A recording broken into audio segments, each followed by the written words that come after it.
Night falls. Thunder crackles.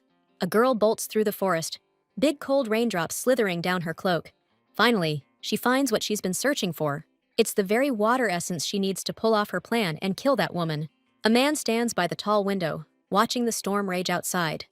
He whispers her name, barely audible. Early next morning, Ophelia storms into her husband Sylvester's office. He's furious she barged in without knocking, demanding to know why she's here. She meets Sylvester's eyes, unwavering. "We need to talk," she says firmly. Ophelia asks for a divorce, but Sylvester cuts her off mid-sentence, barking for her to leave. She pleads for him to hear her out. "I'm not asking for much," she argues. But Sylvester's icy glare says everything. She needs to go, now. She tries one last time to push for a divorce. His silence speaks louder than words. Stepping out, she clutches her head. She never imagined getting a divorce would be this hard. The novel A Countess's Guide to Remarriage is a classic melodrama. Our heroine, a countess. One day, she found a guy passed out cold on her property. The countess took care of this young man with a pretty rotten attitude. Turns out, the kid was a long-lost prince. Soon as he got his royal bearings back, he popped the question to the countess. Even though she already had a husband, for her, that affair was a lifeline. She was stuck in the hospital, reading to keep from going crazy. The character that hit all her dopamine buttons? Ophelia MacGuffin, the only daughter of a ducal family. A beauty even by international standards. But the gossip. She wasn't just hot. She was the real deal, a villain. At her debut ball, she slapped the hell out of a noble girl her age. That was just the beginning. She kept making life hell for people and slapping them around every day. The Duke, trapped by his own family, rushed the wedding. Ophelia's groom? Grand Duke Regan, her sworn enemy, because Sylvester Regan was half demon, with actual dark blood in his veins. But he was the only one who could handle villainous Ophelia. He was drawn to the connections and power of the ducal family. Ophelia's marriage happened against her will. A formal ceremony with no fanfare. Right after the wedding, the ducal family's massive debt was uncovered. Ophelia's dad was to blame, lost everything gambling, but she got off scot-free because she was married. Duke MacGuffin, eventually tormented by creditors, committed suicide. From that point, Ophelia dove into dark magic. She shut down, ignoring everything for years. But one day, something jolted her back to reality. Ophelia fell head over heels for the heir prince, who was found and officially recognized after 16 years. A stunning blonde named Callian von Regan. Ophelia's love twisted into obsession. She attacked, kidnapped, did unspeakable horrors. The prince was furious, but felt powerless. Every time he tried to punish her, her husband, the Duke, swept everything under the rug. Sylvester Regan was the Empire's most powerful man, manipulating everything in his feud with the prince. The villainous times had come, and finally, Callian took decisive action. He forced Ophelia to prove her love by killing the Duke. She didn't hesitate for a second. Using dark magic, she devoured Sylvester's magical power. The Duke died a painful death, and his wife was sentenced to execution by hanging. The path of betrayal tied these four people together. Two became blessed main characters. The other two met their ends as villains. She hated the ending so much, she flung the book across the room. That night, she fell asleep with a heavy stone in her chest. When she woke up, she realized she was trapped inside the story. It felt more like madness. The girl lay on damp ground beneath a downpour, trapped in Ophelia Regan's body. Bright sunlight pierced through the bedroom window, announcing the arrival of a new day with its presence. Ophelia stands at the mirror, staring into her own reflection. Even in the midst of the chaos, she's beautiful, more than ever before. The moment she returned to the palace, she gathered her thoughts to figure out where in the story she'd landed. Fortunately, it was still before Sylvester's death. But unfortunately, that was already after Ophelia had fallen for the crown prince. In other words, it's the exact moment she starts tormenting heroine Flora. This girl doesn't just humiliate her at elite parties. She's wrecking her husband's business too. Ophelia even tried to sell Fleur into slavery. Lucky for us, that part hasn't happened yet. She's always been a total jerk, but we need to figure out exactly when she lost it and went all the way to murder. Maybe it was right after that incident. Ophelia blew up at her dad for trying to marry her off to a demon. But the guy couldn't get why she had a problem with it. I mean, a hot-tempered woman and a demon. Perfect match, right? That was their last conversation. After her dad croaked, she vanished for a bit, then randomly showed up in Duke Regan's estate dungeon. Sylvester ran over when he heard the commotion, only to find out what was going on, and he was totally shocked. Ophelia was standing there with wild eyes, some weird goo dripping down her arms, and she announced her dad had come back. She tried to summon his soul using forbidden, super dangerous black magic. That's why Sylvester locked her up in the dungeon and ordered the dark stuff she summoned to be burned. Even though her mind was shot, she still had some feelings for her parents. Now, the heroine inside Ophelia's body is wondering if she can go ahead and use that black magic. But the girl decides to figure that out later. Right now, no matter what's going on, the most important thing is that she's officially Ophelia. And now, she's completely healthy. She used to be super miserable, waiting for death every day because of her awful illness. Having this healthy body felt like a miracle to her. So with this chance, she needs to keep her distance from the hero who despises Ophelia and her nasty husband. She storms out to find the Duke, determined to get a divorce, only to be told by the maid that he's not home. The maid automatically covers her face, scared Ophelia might slap her. But to her shock, the lady just turns away and heads off on other business. She tries to wrap her head around what her husband's even thinking. He agreed to the marriage to form an alliance and keep the heir prince in check. Now that the MacGuffin duchy is gone, maybe he'll finally agree to a divorce. She can't believe he's showing her any sympathy at all. If Sylvester won't agree, she's going to have to make him. So to push her husband away, she decides to play the worst version of Ophelia, the absolute worst person ever. After getting her thoughts straight, she heads to the guest room. She pushes the doors open with confidence, ready to start her first scheduled meeting of the day. Inside the room, Ophelia is met by the city's top designers. Bringing in Madame Yon, Madame Aunt, or Mademoiselle Shen individually would cost a fortune, so the fact they're all here at once is a big deal. She offers a polite greeting, then suddenly notices something off. All three women are visibly shaken, like they expect her to hit them instead of shaking hands. Slumping into a chair, Ophelia asks the designers if they brought the catalog. Mademoiselle Shane hands over a portfolio. Every catalog for the season is already laid out on the Duchess's desk. Since this is the first step in Ophelia's divorce plan, she demands every single thing they've got. Each catalog has at least 10 dresses. Ophelia might actually faint from the sheer extravagance. The maid, clearly stunned, asks if her lady's sure about this. Ophelia crosses her arms. "What's the problem here?" The maid says quickly. "It's not that. It's just, you seem different somehow. Normally, you just buy every dress sight unseen. And if they didn't meet your standards, you'd order custom pieces and have designs ready for next season." The maid offers to let the lady know if she suddenly wants to wrap things up faster. At that moment, the heroine realizes her imagination doesn't even come close to Ophelia's. Thus, her first step toward a dramatic divorce crashes and burns. The girl really doesn't want to move on to the second step, but she has no choice now.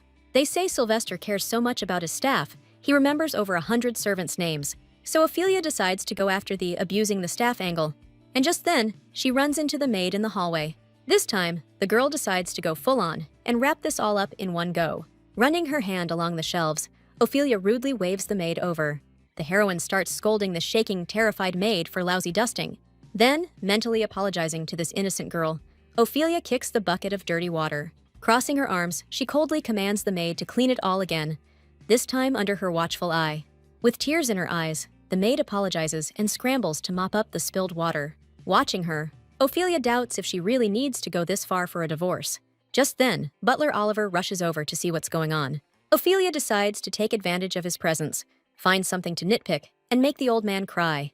She glares at the butler and declares she was just teaching proper cleaning to that clueless maid. The heroine gives Oliver a piercing stare, hoping he'll blow his top. But it doesn't happen. Instead, the old man, beaming, raises his hands and praises the mistress for a job well done. He figures the maid was lazy and used dirty water to scrub the floors, something that definitely calls for a punishment. Suddenly, Oliver rushes over to the girl and starts inspecting her from every angle. Then, with tears in his eyes, he suddenly realizes that despite such a huge blunder, the mistress didn't even lay a finger on the maid. I mean, earlier she could have jabbed her in the eye with a mop or forced her to take a shower in dirty water. Once again, the heroine can't outdo the real Ophelia's creativity. Her plan goes up in smoke. Looks like all this is pointless, like they're on totally different levels. She's got one last trick to make Sylvester file for divorce. That evening, she follows him, waiting for the Duke to emerge from his study. She figures even if Ophelia's some legendary villain, her pride would have kept her from pulling something like that. The girl's planning to swipe cash from Sylvester's desk. At first, she was going to blow it on cute boys, but Ophelia's got such a terrible reputation, no one would want to hang with her. She's searching for a promissory note, something whose disappearance would have Sylvester seeing red. They just can't figure out why this guy absolutely refuses to grant a divorce. Fifth time he's brushed Ophelia off the moment she walked in to talk. Suddenly, the girl stumbles on an envelope with a seal that looks oddly familiar. And just as she's checking it out, Sylvester storms into the office. When he asks what she's doing here, Ophelia coolly says she was digging through his desk, tried to find cash, but came up empty. The second she opens that envelope, she finally catches the fury in her husband's eyes. Even though she thinks she's finally hit her mark, and he'll agree to divorce, Sylvester steps in and grabs her shoulders, beaming. The Duke is beyond thrilled. Ophelia's finally decided to step up as the proper mistress of this house. His unexpected reaction catches her totally off guard. She locks eyes with Sylvester and deadpans. "You really think you got what I was doing here?" He gives her that totally calm, stone-faced, "Absolutely." But Ophelia, not giving up yet, repeats, "I was just trying to steal your cash." Sylvester grins and says, "That's the fastest way to grab someone's stuff, right?" Then the Duke adds, "Something's been bugging me for a while now." Ophelia tries to steady herself. This all sounds nuts. She never thought dealing with Sylvester would mean she'd have to watch out for this. They say Duke Regan got his title and cash purely because of this wild talent. Just now, he was trying to charm Ophelia into falling for him so he could twist her view of what's going on. Sylvester crosses his arms and asks his wife if she knows he runs the Info Guild. As he says it, the guy spins a gold bracelet between his fingers. Now Ophelia notices the jewelry is missing from her wrist. Sylvester says stealing secrets or loot is equally bad, and in his guild, that's the main rule. Then he smirks and offers to teach her the art of sneaky theft. Ophelia stares at the lunatic, realizing another divorce plan has backfired. She explodes, demanding what else she has to do to get him to agree to divorce already. Sylvester gawks at his wife, stunned she's gone too far. He steps closer, studying her, because her sudden divorce obsession feels off. Earlier, she swore she'd never leave his mansion until his coffin lid slammed shut. Ophelia begged him to stand still like a statue. Her only goal was to see his face. She tells Sylvester to pretend none of this ever happened and just file for divorce. But he's dead set on his decision and refuses again. Sylvester can't wrap his head around why she wants this. He's so loaded his money could last him several lifetimes. And let's be real, he's not shy about his face. The guy's a total looker. So the Duke can't for the life of him figure out why Ophelia wants this divorce. Being Duchess of Regan's a golden ticket. Sylvester could barely care less about her little crush on the prince. Her request's out of nowhere, so Ophelia just flat out tells her husband she doesn't love him. The look on her face tells him he just crossed a line, so he stares her down and asks if she's in love with the prince. She's so shocked by the question, he instantly regrets bringing it up. Then Sylvester turns to Ophelia and lays out a deal. He'll grant her divorce if she seduces the prince and brings him into their fold. The Duchess and Duke hop into their carriage, heading to a party. Ophelia's got her hands over her face, groaning nonstop. Sylvester, not even looking up from his paper, deadpans, "What's got you so worked up?" She's convinced she's got no shot at winning the prince over, and she's stunned he's so sure of himself. Sylvester's equally baffled she's trying to keep up appearances. It was her sneaking into the heir prince's palace. It was her intercepting Callion's invitations and yanking the hair of every invited lady. Sylvester also remembers how Ophelia waved a pocket knife, threatening to gouge out the prince's eyes. Through this conversation, the heroine suddenly realizes Sylvester's real intentions. The Duke backs the second heir prince as a claimant to the throne, while Callion, supported by the Emperor, is causing him trouble. That's why they started clashing with Sylvester. And in the middle of it all, Ophelia showed up, obsessed with the heir prince. Because of her, the prince's drama got even more attention. The Emperor had to publicly scold Callion for it.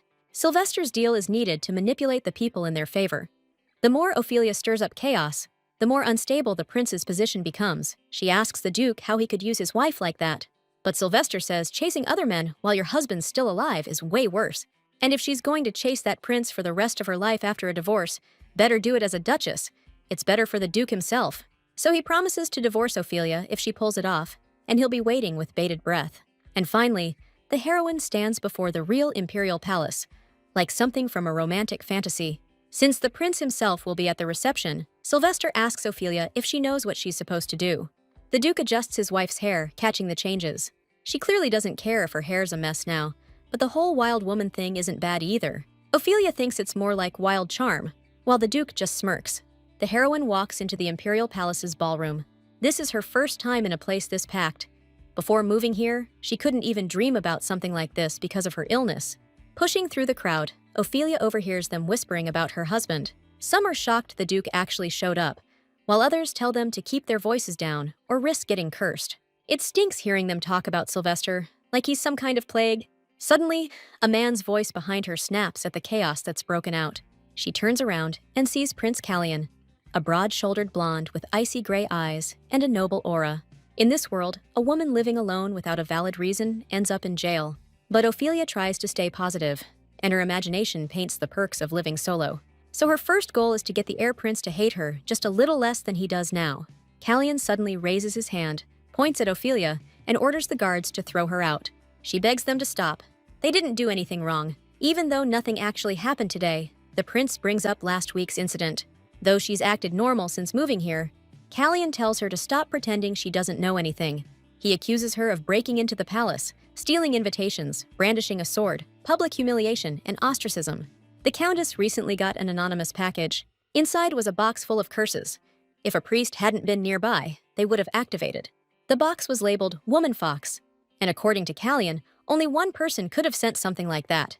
The prince stares at her with so much hatred, it terrifies her. He forbids Ophelia from approaching the countess and promises not to let her get away with it next time. The heroine calmly agrees, but it only makes Callion angrier. He explodes into a yell, forbidding her from even greeting the countess. Though Ophelia tries to smooth things over, the prince cuts her off sharply and orders her to leave the event. He calls in the guards again to escort out what he calls a pitiful villain.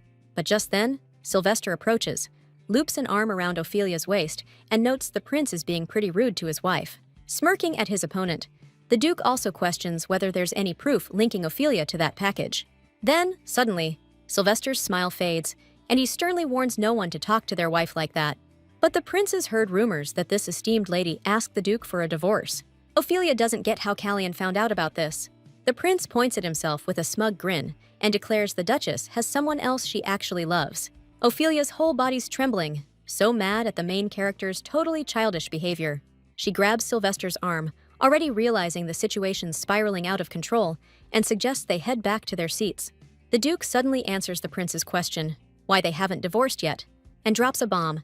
He's head over heels for his wife. The ballroom falls silent. Everyone's staring at Sylvester like he just said aliens built the pyramids. The crowd's whispering how the Duke's totally smitten with his spiteful wife, while he casually winks at Ophelia.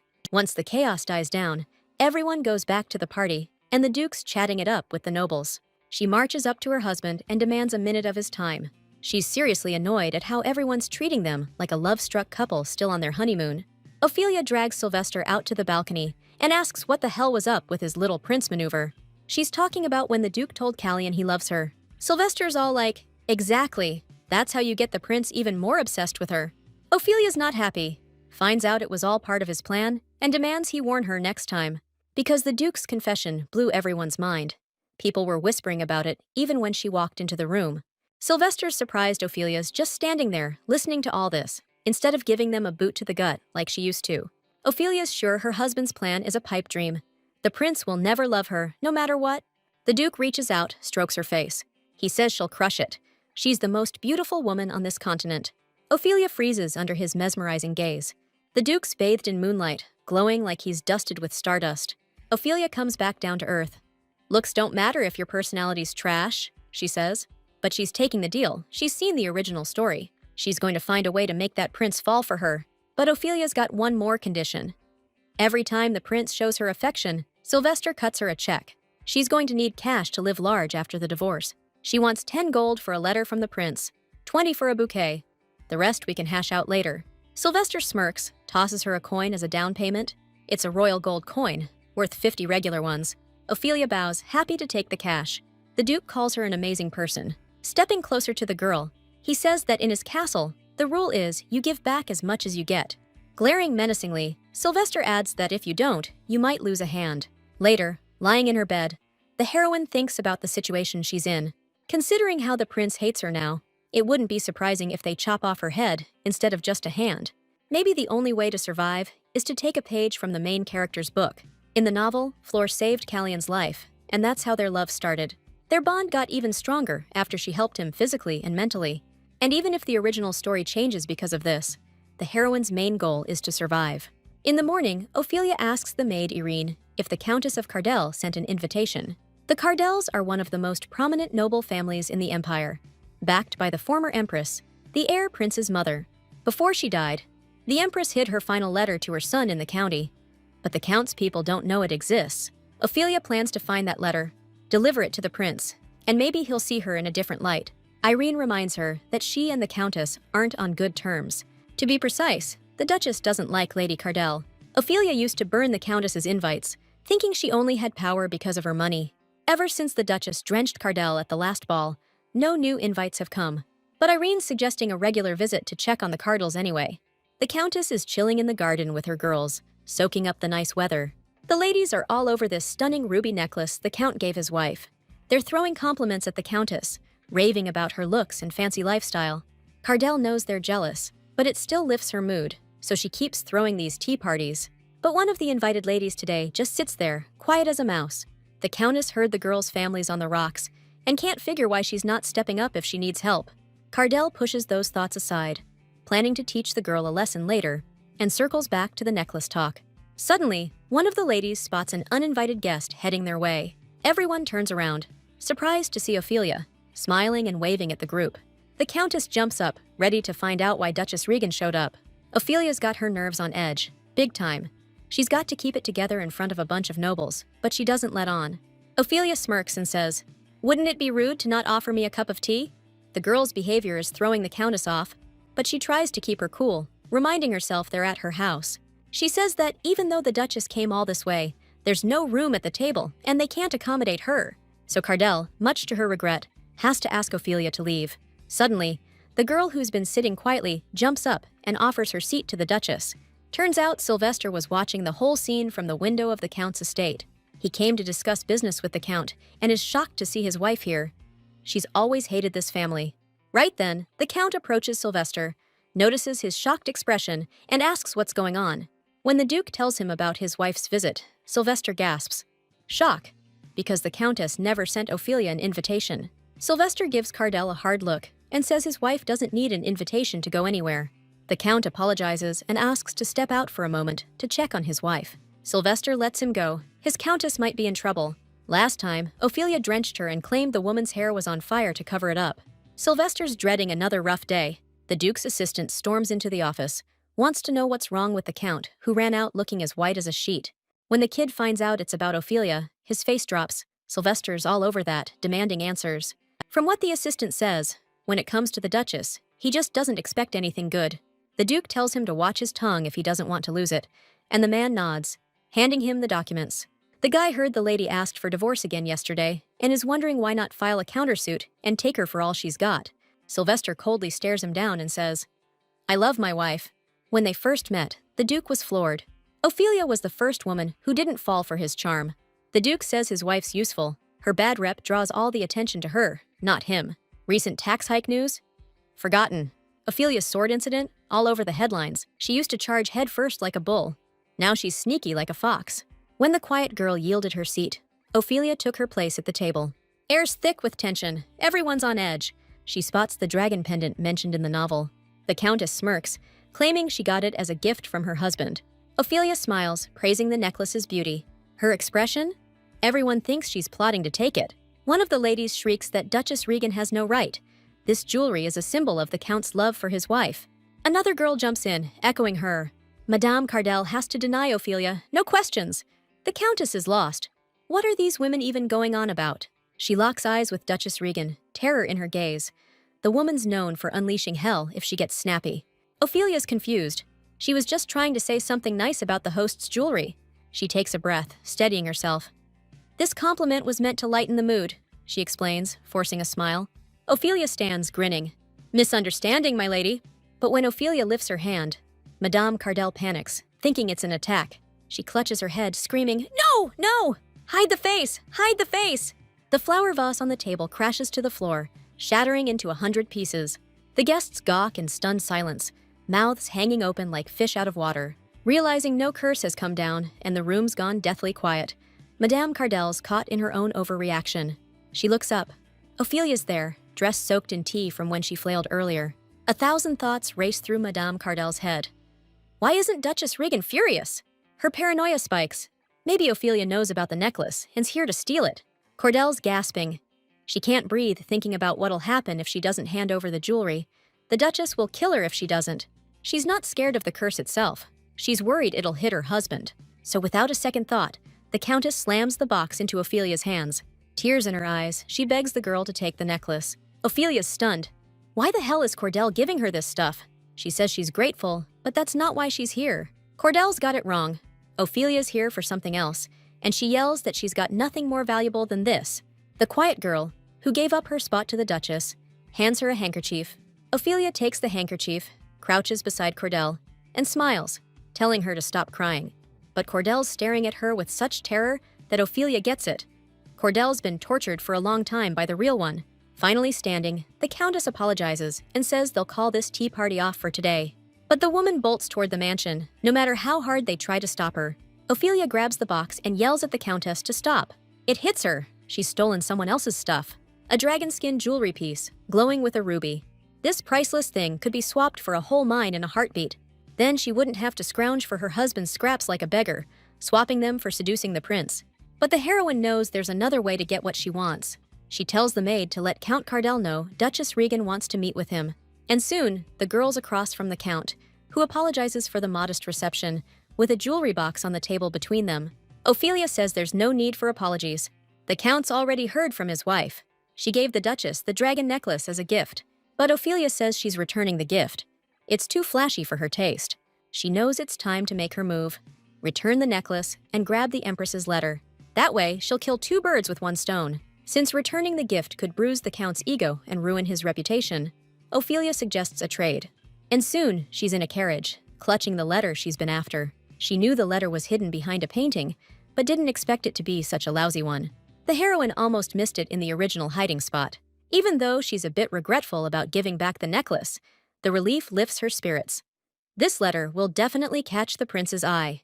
Once everyone finds out the Duchess traded a priceless necklace for a lousy portrait, they'll definitely say she's changed. This all definitely works in the girl's favor, so yeah, you could say this trip was a success. But her joy didn't last long. By the next day, every newspaper was calling the Duchess a thief. The painting turned out to be a self-portrait by a brilliant artist, something Ophelia had no clue about. Since the heroine got the letter she wanted, she decides to return the portrait to Count Cardell to shut down the rumors. But the Duke's expression makes it clear. He's not giving anything back. He's stunned by his wife's surprising talent for bringing home such a valuable painting. Sylvester's already counting the millions. Once the old artist kicks, this portrait's gonna be worth a fortune. But Ophelia's not giving up. She's demanding the painting back to return it to the Count. Sylvester figures that since she brought it into his home, it's his now. Right now, he's acting like some kid who's not about to hand over their toy. She reminds the Duke that this portrait's putting her reputation on the line again. Sylvester's genuinely confused. When did Ophelia start caring about her reputation? There's no point now. He tells her to think about all her choices that dragged her to the bottom, where reputation shouldn't even matter. To everyone in the Empire, Ophelia's the living embodiment of pure evil. No matter how hard she tries to live her life or help others, people will only see her through the shadow of that villain's actions. Looking at her husband, she tells him bitterly that she has no allies. Her words and the way she lowers her gaze strike the Duke like a physical blow. He steps closer and asks if she truly believes he's not on her side. For a moment she freezes, his charm holding her in place. But then she snaps out of it, shoves him back, and accuses him of making her go through all this. The Duke smirks, watching his wife with quiet satisfaction. A single day, and this woman has thrown the entire nation into chaos. Wherever he steps, everyone's whispering about her. No one cares about the tax increase anymore. All they want are the juicy rumors, not boring politics. Sylvester thinks Ophelia's free to do whatever she pleases. But there's one thing he knows for sure. She can't escape him, because he's the darkness that finds freedom in her light. And as long as he says so, Ophelia will always be his free woman. Amidst the stack of letters on his desk, the Duke spots one addressed to his wife. The envelope's signed Jasmine Smith, and Ophelia racks her brain trying to place the name. In her message, the girl hopes the letter doesn't cause any trouble. She says she found herself in an awkward situation yesterday. Jasmine's shyness and quiet nature kept her from joining the conversation with the other ladies. As she reads this, Ophelia realizes this is the girl who handed her the handkerchief during the Countess's visit. Jasmine next thanks the Duchess for helping her sneak out of the tea party. Otherwise, Lady Corell would have punished her. The letter and the great weather boost her mood so much, she decides today's the perfect day to meet the prince. Now she needs to move fast and follow the main character's path. Next up, the orphanage. The slums didn't concern anyone, but Fleur built the orphanage with her own money. The royal family praised her efforts and recognized her achievements. That's when the main character's standing solidified in the Empire, but Ophelia's determined to steal that privilege, because she'll do whatever it takes to earn the crown prince's recognition. There she stands, facing the imperial palace, even more majestic in daylight. Even though she wasn't invited, she announced her visit, stressing it was urgent. But when Ophelia approaches the gates, the guards hand her a prince's order, forbidding her from entering the palace. She hands the knights a letter and asks them to deliver it to His Highness, hoping that when he sees it, he'll let her in. The guard casually grabs the envelope and tells the girl to wait by the gates. An hour passes, the sun's starting to set, but no one comes for Ophelia. Just as the heroine thinks she's been forgotten, the knight returns and apologizes for the delay. Ophelia's furious about the humiliating treatment, but keeps it hidden, asking to be taken to the parlor. The knight coldly says entry to the palace is still denied. Ophelia can't believe the prince still won't meet her, even after reading the letter she gave him. The knight offers to read the prince's exact words to her. The note has just one word: leave. A word Ophelia's heard enough from both her husband and the prince to know by heart. This treatment has gone too far, in Ophelia's opinion. She delivered the prince a letter from his late mother. And he didn't just kick her out. He used the guard to do it. All her effort was for nothing, and tears streamed down her cheeks. She thought her plan to win Callion back was foolproof. So perfect, she didn't even prepare a backup. Maybe she actually should start that orphanage, just like she'd been thinking. Maybe that's what it'll take to get noticed. Right then, a girl approaches she instantly recognizes. Flora Williams is the story's main heroine, a prince-saving goddess incarnate in this novel. She's worried she was rude by greeting Madame Reagan first. Ophelia blames her odd reaction on sunlight blinding her eyes, making it hard to respond right away. Looks like Flora's really on edge from this sudden run-in with the Duchess. But deep down, she's actually freaking out way more. Real Ophelia did a ton of crap to Flora, and it only got worse as the plot rolled on. In the end, Ophelia got executed. Her constant attacks on Flora finally pushed the heir prince over the edge. That's why this time, unlike the original plot, she needs to actually befriend the story's main heroine. They trade the usual polite small talk expected in high society. It's so sweet, Ophelia starts thinking. Flora doesn't hold a single grudge against her. When Ophelia asks the Duchess where she's headed, she reveals she wanted to see the prince but got booted out. Flora says she's heading to the prince too, and promises to let him know she ran into Ophelia. Right then, the Duchess catches that weird smirk on her face. Flora wishes Ophelia a good day, and she leaves totally baffled. She figures maybe the smirk was just in her head, but even as she sits in the carriage, something still gnaws at the Duchess's peace. She was clear that she was turned away when trying to meet the crown prince. Flora must know Ophelia's been eyeing Callion. She just can't wrap her head around why all that pretending happened. She can't shake the feeling Flora's toying with her, but Ophelia pushes those thoughts away. There's no way that's true. The protagonist's supposed to be the sweetest, kindest person in the whole story. Truth be told, while reading the book, Flora's endless naivety really got under her skin. Maybe the real Ophelia's personality is still in this body, making her see the protagonist through a negative lens. So she decides not to jump to conclusions and wait for time to sort things out. Who knows? Maybe this bad blood from the original story can turn into something way better. Suddenly, from the carriage window, Ophelia spots Sylvester waiting at the doorstep for some reason. She left him a note saying she's off to woo the prince and to have the cash ready. Now, seeing the Duke's grim face, she instantly regrets tacking a heart onto her letter. When she steps out, Sylvester looms over her, demanding, "What have you done?" Ophelia has no idea what they're talking about. She didn't do anything, and they didn't even let her into the palace. The Duke's icy eyes flash with anger as he orders his wife to stop lying. He thrusts a letter from the prince into her hands and asks, "So why did Callion send this to me?" Ophelia snatches the note from his hand and reads, "Prince Callion's demanding they both come to him, right now. He's about to make them pay for consorting with his woman."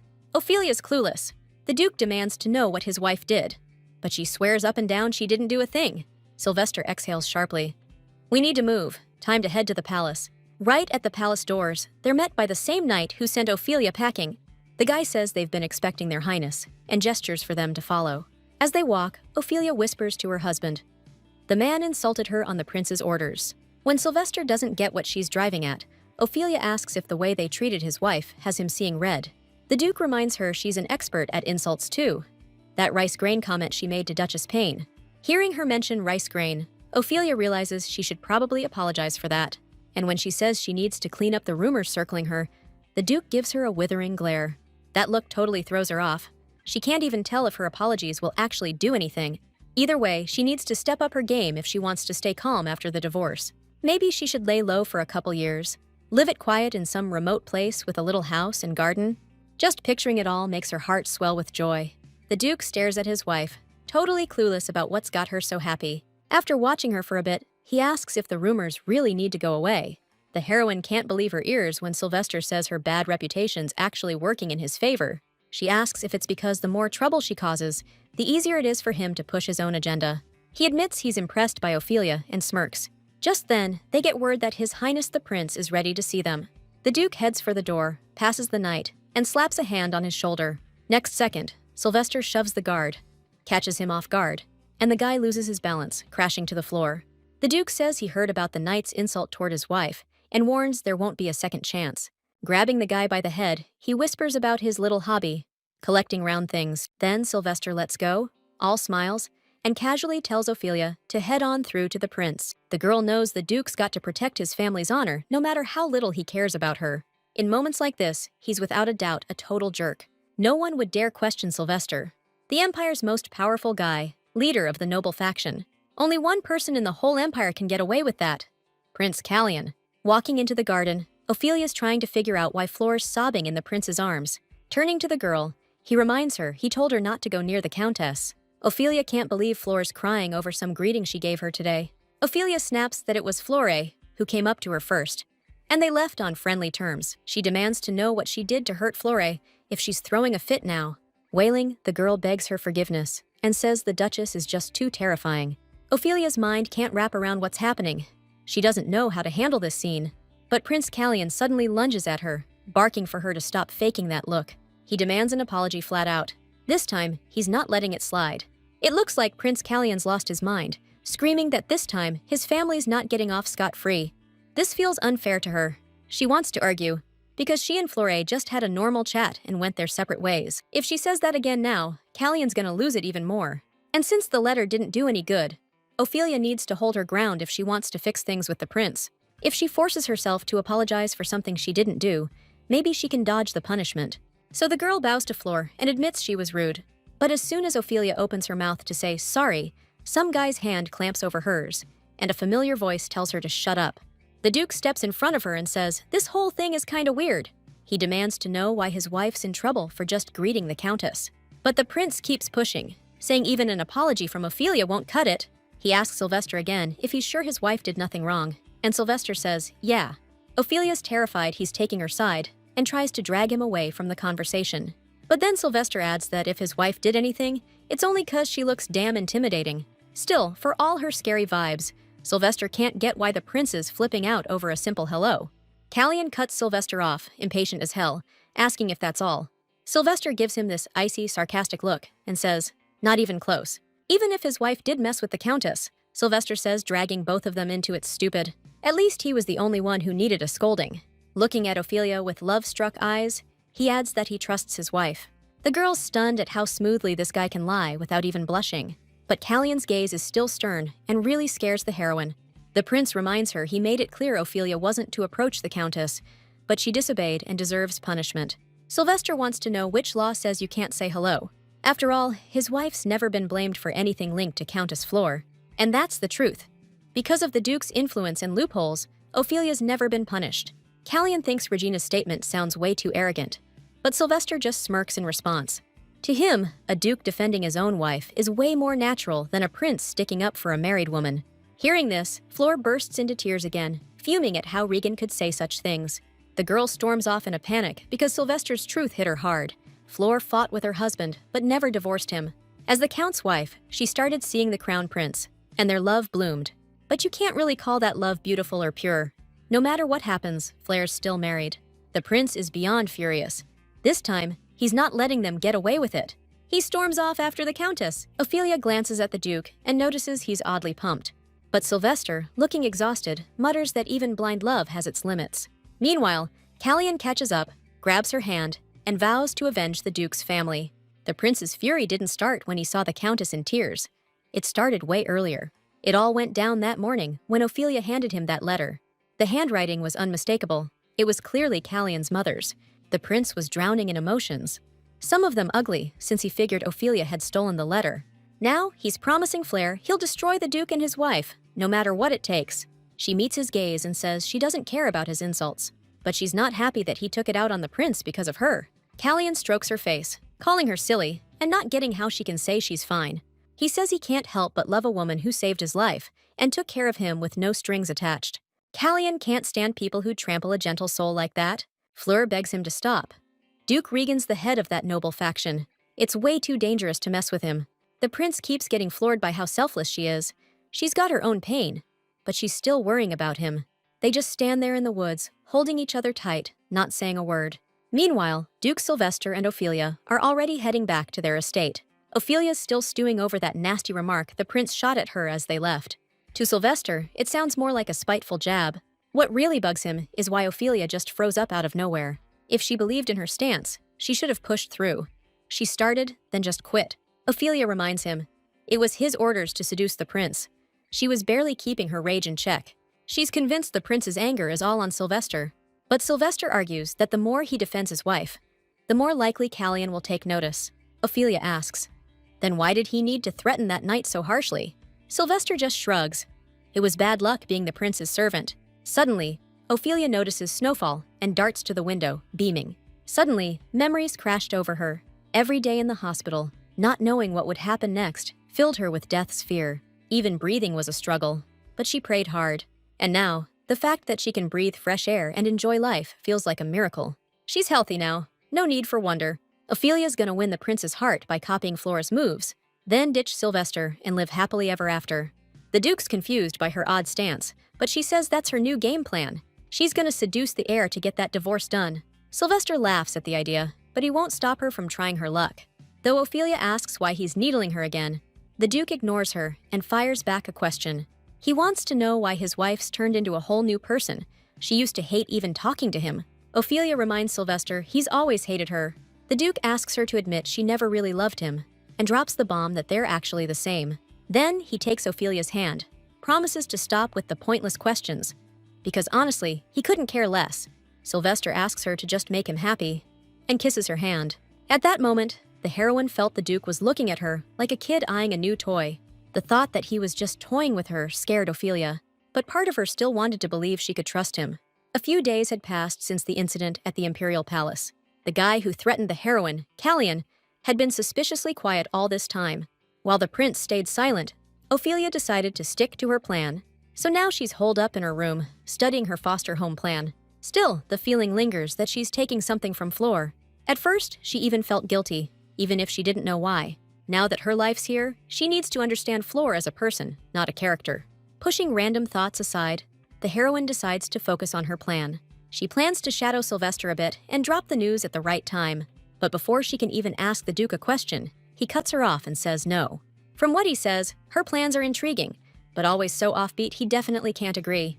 After breakfast, the heroine gets another news hit that knocks her off track. Ophelia got the papers that Callian's suing her. She's baffled by her husband's eerie calm. He acts like this is just some fascinating experiment. She thought he'd take charge and promised to sort it all out. Sylvester just smirks and says, "You're the one on trial, so fix it yourself." Ophelia begs for help, reminding him he swore to do anything she wanted. The Duke grins and says her face is absolutely hilarious to him. He promises to hook her up with a good lawyer, expects a slap on the wrist fine, and plans to charge it all to her account. Ophelia can't recall nobles ever being fined before. The Duke laughs and says she's about to make history as the first noble to get hit with one. This wrecked her plans all over again. She was counting on building that angelic image by announcing that orphanage. Now, if she's the first to get fined, her reputation's toast. She needs to drop the case, by any means necessary, and pull out her ace in the hole. Ophelia storms into the Imperial Palace. Right at the entrance, she notices people are treating her like total trash now. The power behind that letter with the Regan family crest is huge. Even the knight Sylvester scared last time is bowing respectfully to the Duchess. When the heroine walks in, she notices the room's modest decor right away. Manor parlors are basically the face of the estate, so they go all out. This one's pretty plain, though. Ophelia finds it odd how dusty the furniture is. Maybe it's Flora. She's different from regular nobles. Keeps things low-key, avoids all that showy stuff. Ophelia thinks it's not coincidence. Flora's separating herself from the other noblewomen on purpose, to look more innocent.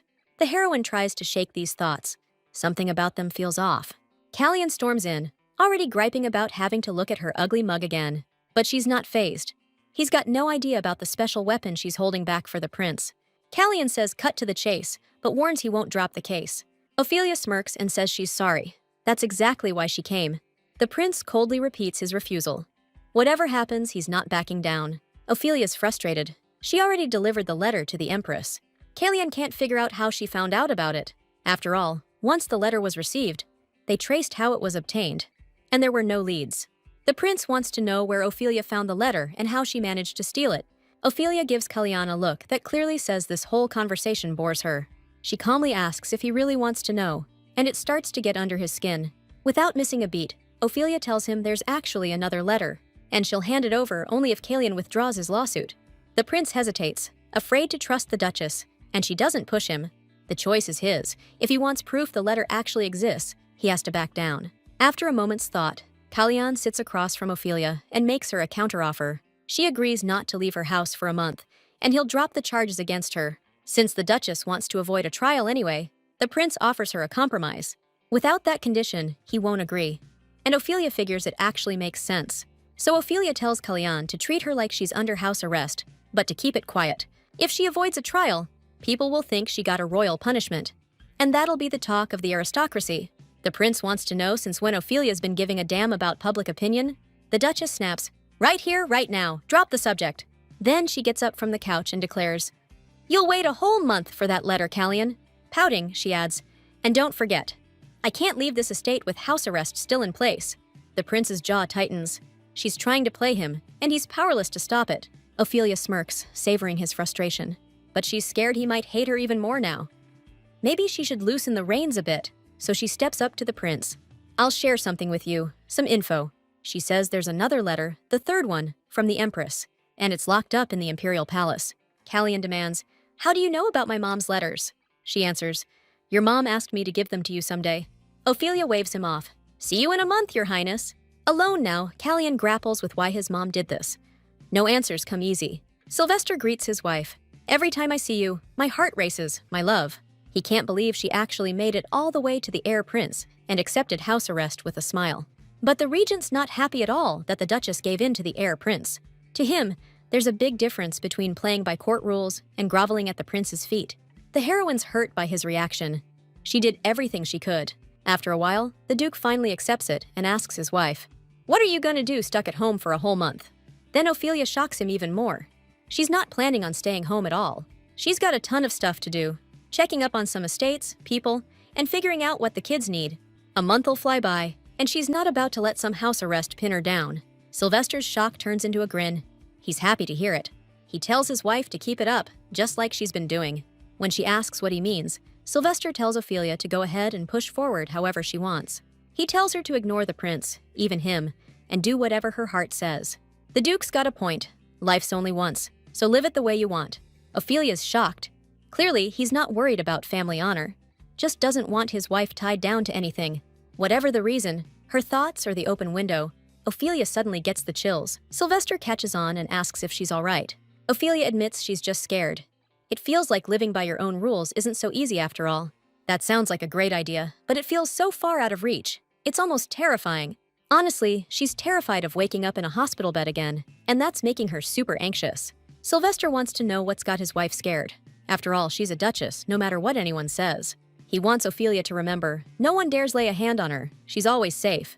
At first glance, Sylvester's words sound reassuring, but deep down, he's probably already plotting how to use Ophelia again, crafting new schemes. Still, no matter his plans, the heroine's finally thinking for herself and living the way she wants. A few days later, Ophelia throws on a hooded cloak and slips out of the estate, ready to take her first step toward building that shelter. Maid Irene can't figure out how she ended up in the city with her lady. Her mistress has been acting off lately. Ophelia used to be a totally different person. Everyone in the household was terrified of her. Once, she even chucked a vase at a maid's head, just because the girl didn't sprint to her lady's call fast enough. Now, standing before Irene, is a woman who looks totally different, offering her fruit with a warm smile. Being this close to Ophelia makes her skin crawl even more. The heroine checks out the houses. Sure, they're decent, but way too close to the main road. She figures tracking down that kid should be the priority, so Ophelia starts trying to remember his name. According to the original plot, he's 15 and has the potential to become a knight someday.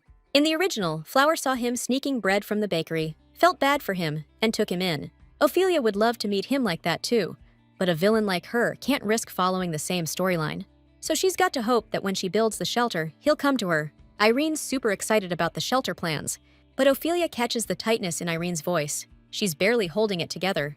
When Irene cringes like she's expecting a slap, Ophelia knows the girl's still terrified of her. She moves closer and asks Irene for forgiveness, even as she knows it's way too late. The Duchess flashes a warm smile, vowing never to hurt Irene again. As a truce, she holds out her pinky, and Irene blinks, asking if her mistress is all right. Irene's been dying over the Duchess since she came back home soaked to the bone. She's just not the same. The thought won't leave her that the mistress is almost like a different person now. She didn't just treat those designers like kings. Now she's going full hero and building a shelter too. Irene's convinced the lady's got some major case of the sick, but Ophelia's already got her talking herself out of it. She's got a full reboot going on. New mindset, new goals. She's craving a fresh start. The heroine reaches out, and the girl flinches like she's bracing for a slap. But Ophelia steps up to the maid and lays it all out. Admits she's been giving her the cold shoulder. Irene freezes mid-breath, because the lady's just fixing her fraying bow. Then she swears on her family name she'll never lay a finger on anyone again. Time to move. Got a few more stops to hit before dark. This whole mission's harder than she thought. Too bad the original book didn't have maps. Would have made navigation a breeze. Plus, Ophelia's sweating bullets over being stuck under house arrest. Tries to lay low, but if someone spots her... In the crowd, Irene accidentally drops back and yells for her to slow down. Next thing you know, the girl's tripping, face planting into the dirt and twisting her ankle. Ophelia spins around at the shout and sees a carriage barreling straight toward Irene. Before she can blink, some dude rockets past her like a human missile. He's full speed toward the fallen girl, and boom, she recognizes the green-haired hotshot from the get-go. No doubt about it, this kid's the future hero. The exact same 15-year-old Ophelia placed in the orphanage in the original story. Horses are rearing up, but Theo yanks Irene out of the way just in time. He apologizes for pushing her and asks if she's hurt. Irene stares at her savior, all starry-eyed, and thanks him.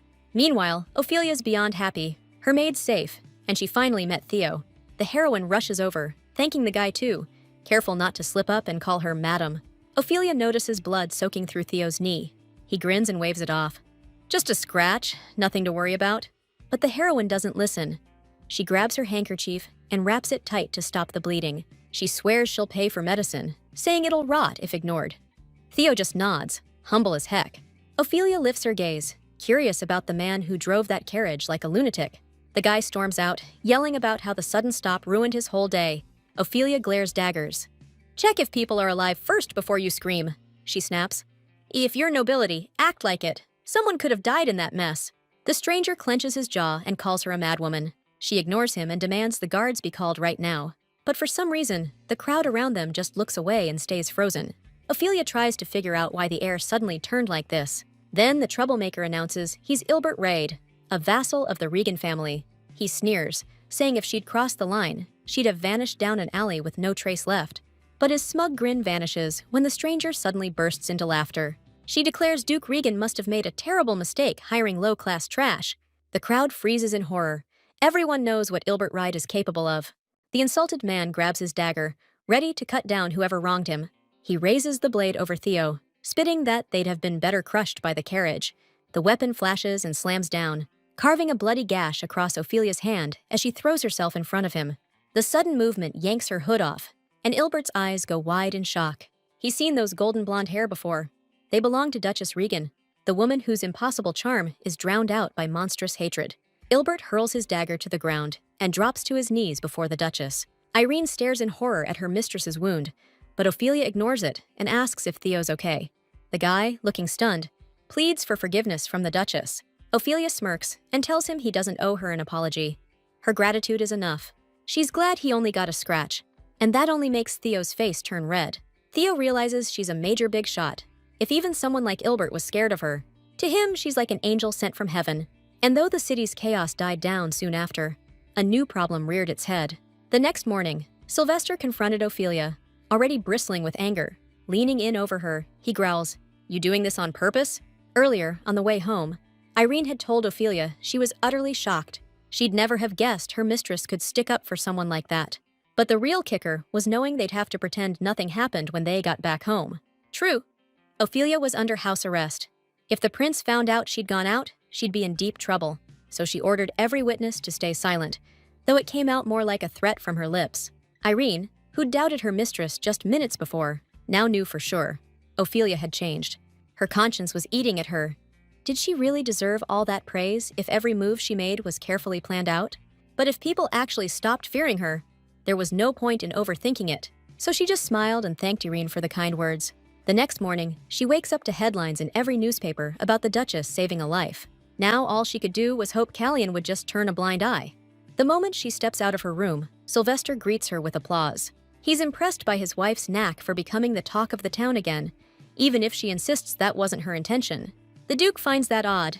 He's certain Ophelia doesn't care if others get hurt, but she argues she's not risking it out of the goodness of her heart. Her life's worth too much. That kid saved Irene. If both had died, the Duchess would have been the villain in the story. Even starting that orphanage wouldn't have saved her reputation, so she made the sacrifice to protect her honor. Sylvester's relieved to hear it. If she'd done it out of the goodness of her heart, he'd be disappointed in her. He's certain she'll bring more trouble to their family. She insists it's the exact opposite. Since she's in the spotlight now, she decides to use the momentum and put Theo front and center for the orphanage. Meanwhile, Ilbert's roughly thrown into the dungeon. The Duke, towering over him, speaks in a stern voice, saying that rumors have reached him that you wounded his wife. Ilbert swears he didn't know. If he had, he'd have dropped to his knees before the Duchess on the spot. But Sylvester had just the reason to get rid of a man who used to be useful to him. The Rito family had been blowing through their assets. Besides, they were running illegal operations. The kicker? They used their ill-gotten gains to butter up the prince. Kicking them out would be too generous, so Sylvester cuts off all support and aid to the Rito family. He's also drafting an edict to make sure Ilbert's feet never touch this land again. The man throws himself at Sylvester's feet, begging for mercy and a chance to explain. But Sylvester grips Ilbert by the jaw and snaps, "You shouldn't have messed with me." Sylvester's eyes blaze with malice as he declares, "That scoundrel's going to die." A few minutes later, Sylvester steps out of the dungeon, peeling off blood-stained gloves as he walks. He's used to getting what he wants. Once it's his, he never lets it go. And no one on this earth dares touch what's mine. Theo never thought he'd find himself in Regan Duchy. Ophelia steps up to him, and he's instantly charmed by his rescuer. The Duchess smiles and says she's been eagerly waiting for this reunion. Before dinner, Ophelia invites the guest to enjoy tea and dessert. The guy fidgets through the tea, and in that moment, he's the picture of a puppy she's decided to rescue. Suddenly, Sylvester storms into the dining room, demanding to know what this guy is doing here. Theo jumps up, face pale with fear, and stammers out a greeting to the Duke. Sylvester glares, hands on hips, demanding answers. Ophelia tells her husband this is the guy who saved Irene from under the carriage, so she invited him for dinner. She apologizes for not knowing he'd be home early. He was supposed to discuss something important with her. Though Ophelia suggests everyone eat together, Sylvester flat out refuses. He's furious she just brought someone home without notice. Why not feed the guy later? But soon Sylvester relents. On the condition Ophelia gets the guest cleaned up. He's not up to their standards. Ophelia apologizes to Theo and asks him to give her and her husband some space. The girl's annoyed. Every effort to make a good impression just crumbles. Sylvester honestly can't see what the big deal is. So Ophelia demands to know why he's being so deliberately rude and creating awkward situations. The Duke thinks she's the one acting weird, dragging a slum kid into the house and inviting him for dinner. She reminds him that the guy saved their maid, and she doesn't see anything wrong with showing some kindness. That's why Sylvester gives his wife a sharp look and asks if she's doing this on purpose. He thinks her jokes have gone too far, and she's completely lost the plot. The Duke leans in and asks if she doesn't think this kid of hers is a bit too big. Ophelia should have explained things more clearly. Sylvester thought Theo was just a kid. She doesn't get why the Duke is upset the guy's bigger than he expected. So he tells her to think about how it looks that his wife brought home a guy like that. But to her, it's obvious she wants to raise him into a great swordsmith. She thinks it's forward thinking and demands Sylvester tell her straight if he's trying to say something she's missing. The Duke storms out, refusing to eat with them, and it just confuses her more. Later, the maid tells her Lady Theo's in the room, already bathed and dressed. When Ophelia asks what Irene thinks of him, she says he's pretty cute, kind, and innocent. She expects rumors to start that Duchess Regan rescued a kid and brought him home. People are gonna start saying Ophelia actually sacrificed herself to save that slum rat. This is the perfect way for her to shake off that villain label. She walks into the dining hall, hoping she didn't keep the guest waiting too long. The guy gives an awkward smile and says he just got here. Ophelia's stunned by how different he looks after just a quick shower and change of clothes. She apologizes for her husband's brutal words, but Theo shrugs it off, saying he gets why the Duke reacted that way. Even though she offers to get right into things, the guy asks for just a minute first. He hands Ophelia an envelope tied with coarse string and asks her to take it as a gift. On the way to the duchy, Theo's been stuck in his own head. He's been replaying everything people said in his head. People kept trying to convince him that witch Ophelia lured him in to use him for some demon ritual. Theo can't wrap his head around the idea that she'd intentionally lead him on just to use him. But even if that were true, he wouldn't mind sacrificing himself for her. As Ophelia unwraps the gift, Theo fidgets, embarrassed about the whole mess he caused. Inside is a bundle of crushed herbs he personally gathered and prepped for the Duchess. Theo suddenly realizes how dumb his gift looks in the hands of a woman who could just conjure up any medicine she needs. He suggests tossing this trinket he dared to give someone as important as her. But Ophelia suddenly turns away and walks silently to the window. After a beat, she turns back to Theo with a smile, applies the herbs to his wound, and thanks him for looking out. Right then, he realizes he was wrong to think she was a witch trying to sacrifice him. The girl tells Theo to get back to the conversation. "You know why I brought you here?" Ophelia explains her plan to build a shelter. She says that walk the other day was part of her job, and now she wants Theo to stay and be the face of her shelter. He blushes bright red. Can't believe it. After all, he thinks he's useless. Ophelia smirks as she watches Theo, whose self-esteem is rock bottom. She places her hand over his. "Don't stress about it," she says.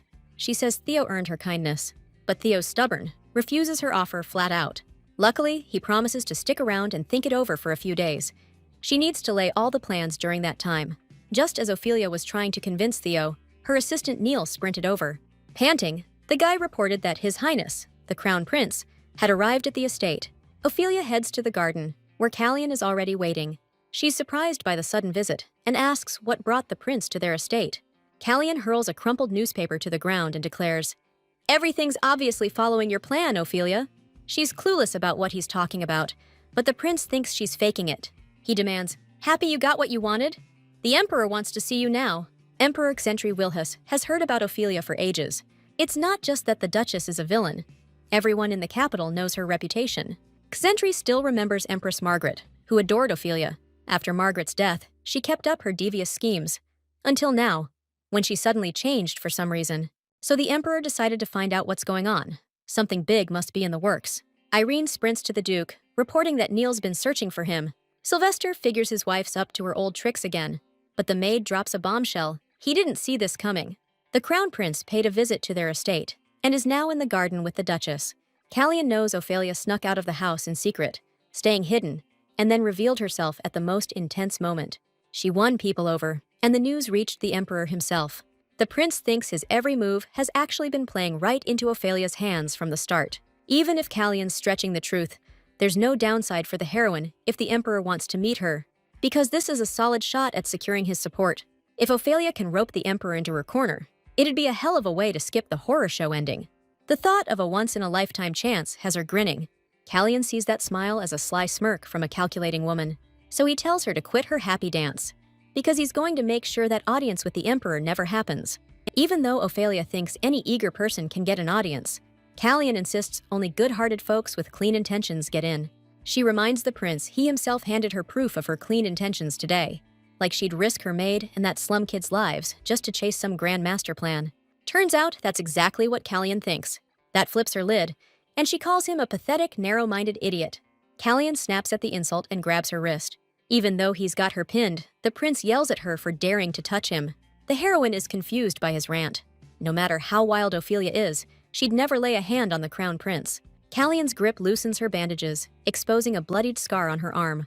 He recoils in horror, staring at the scar. "What the hell is this?" The heroine glares at the prince. "The answer's in that newspaper you brought." Callian scoffs at her act, figured she slashed herself for some cheap sympathy. She snaps, "Rank means nothing. This scar's from saving a damn child." The prince can't believe these words are coming out of Ophelia's mouth. For a second, he almost thinks she actually changed. But he can't risk letting his guard down. She might take the chance and stick a knife in his back. The heroine asks, "You done? 'Cause I'm out if so?" Callian's got questions. Why didn't she respond to the letter he sent? If she trashed it, he lays it out. Strict orders. Don't leave the estate or there'll be hell to pay. Another slip-up, and he'll have her arrested for every damn crime in the book. She rolls her eyes. "Real scary, Prince. I'll stay quiet, don't worry." She grabs the prince's pinky to seal her vow. Callian jumps back like he's been scalded and tells her to never touch him again. Ophelia reminds him he grabbed her so hard, her hands still sore. He's had enough and storms out. But right then, Duke Regan shows up in the garden, having heard the prince is here. Sylvester wants to know what brought Callian here. but he says he doesn't need a special invite. The Duke promises to look the other way. Just this once, since the prince is not just anyone. Kalian makes a show of heading out, already talked to his wife about everything. Turning to her, he holds up his pinky and demands she never forget their deal. The prince warns her he won't go easy on her next time. As the gates slam shut, the Duke gives his wife a death glare. He suddenly spots the cut on her hand and snaps, "Why didn't you tell me?" He thinks she's crossed a line. She said she'd never sacrifice a good cause for anything. Ophelia explains how that guy grabbed a dagger and could have hurt Irene and Theo. Sylvester tells her not to stress and promises to get a top doctor to fix her up. The heroine jerks her hand back and snaps that she doesn't need a doctor. The wound's not deep, but it's big, and if it just heals on its own, it'll leave a scar. People will see it and think she's not like other aristocratic girls. For a girl, it's proof her body's in shape. She doesn't want the wound to disappear. She wants to remember she's ready to sacrifice herself for others. From now on, that scar's gonna symbolize Ophelia's wild, eventful life. Even though she didn't say it out loud, Sylvester gets it. She wants to show that scar to everyone. Just like she used that kid to make people notice her good intentions, now Ophelia's trying to build her rep on scars. Sylvester chuckles, saying even he couldn't pull that off. But when the Duke hears his wife promise the prince she'd stay home, his anger flares up again. Ophelia changes the subject, grinning as she reminds her husband about his deal. They agreed. Every time the prince sends you love letters or shows up, you owe me cash. So she demands the Duke pay up right now. Sylvester thinks Ophelia's gone money crazy, but he promises to sort it out through Neil. Lastly, the heroine tells the Duke the Emperor's also keeping tabs on her. Sylvester's mulling over something, and through his mumbled muttering, Ophelia catches the word oddball. Soon he figures it's actually a good thing, and asks to be told if the Emperor calls the girl to him. After all, if the wife goes to the palace, the husband has to be with her. The heroine knows Sylvester's up to his own selfish tricks, and even though she'd feel safer with him, she can't just agree like that. So she declares she wants all the Emperor's attention, and he might get distracted by the Duke if he goes with her. Since Sylvester's "Emperor's a moody guy" line flopped, the Duke offers his wife cold cash. And while paying for an audience with the Emperor sounds tempting, she tells her husband to come up with something more interesting. A few days later, halfway through her plan, the heroine realizes Kalian's ban isn't so scary. The Regan mansion's huge. You could walk forever and still not see it all, and you could get lost inside. The castle itself is a historical site. Treasures everywhere, like a museum. So many cultural artifacts around that Ophelia's got plenty to study. Yesterday, she was in the East Wing, the day before that the West Wing, and today she's thinking about checking out the annex. By Iron's reaction, the heroine notices her idea spooked the girl and demands an explanation. Looking at the maid's scared face, Ophelia reminds her lying won't help. The heroine finds out that the Western Annex is the Lord's private quarters, strictly off limits. The Duke flips out even if someone just walks by, so everyone steers clear of that wing of the mansion. Iron suggests the lady check out the Southern Annex today, since there are plenty of paintings there. But when Ophelia hears about Sylvester's ban, she decides to sneak into his private territory just to rile up her man. When she approaches the Western Annex, the heroine discovers a completely abandoned, run-down building. She'd never imagined there'd be a place like this in the estate. Feels like a haunted house. This whole mess doesn't match the Duke's clean freak, order-obsessed image at all. Ophelia walks inside, and it's even worse on the inside than it looked outside. The layout is the same as the other annexes, but everything's dusty and crawling with cobwebs. Climbing the stairs, the heroine comes face to face with a giant portrait of a beautiful woman with black hair. Right then, she hears footsteps behind her. She spins around and sees Sylvester, totally flipping out over her trespassing and yelling, "That's it!" The heroine explains she was just bored, and even though he says he's not mad, she can tell he's seething. Sylvester tells his wife to get out of there, fast, but the girl's dying to know about the woman in the portrait, who's obviously his mom. She insists a wife should know about stuff like this, but Sylvester thinks there's a lot Ophelia is better off not knowing. The Duke kicks the heroine out and tells her to stay away and stop digging into this. Ophelia can't recall him ever being this on edge before. As she starts heading down the stairs, her heel snaps, and she loses her balance, tumbling downward. Sylvester's face twists with sheer terror for his wife. A second later, they're both sprawled on the floor at the base of the stairs, staring into each other's eyes, frozen in the moment. Coming to her senses, she apologizes and thanks the Duke for catching her. Sylvester urges her to get off him. It's awkward lying under her on the hard floor. Once they're up, he's oddly flustered, muttering that the important thing is she didn't get hurt. Ophelia can't figure out what made the gruff guy act so flustered. Back in her room, she throws herself onto the bed.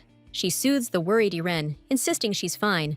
The truth is, Ophelia's the one feeling awkward now, flustered by Sylvester's weird, almost teenage reaction. She's confused. Why is he acting like this? If this keeps up, they might not even get a divorce. If Ophelia stays with the villain, everything's over. The plot's so tangled, you can't even predict what happens next. She checks with Irene about when her house arrest ends and finds out there's just 1 week left. She asks the maid to help her get ready to leave.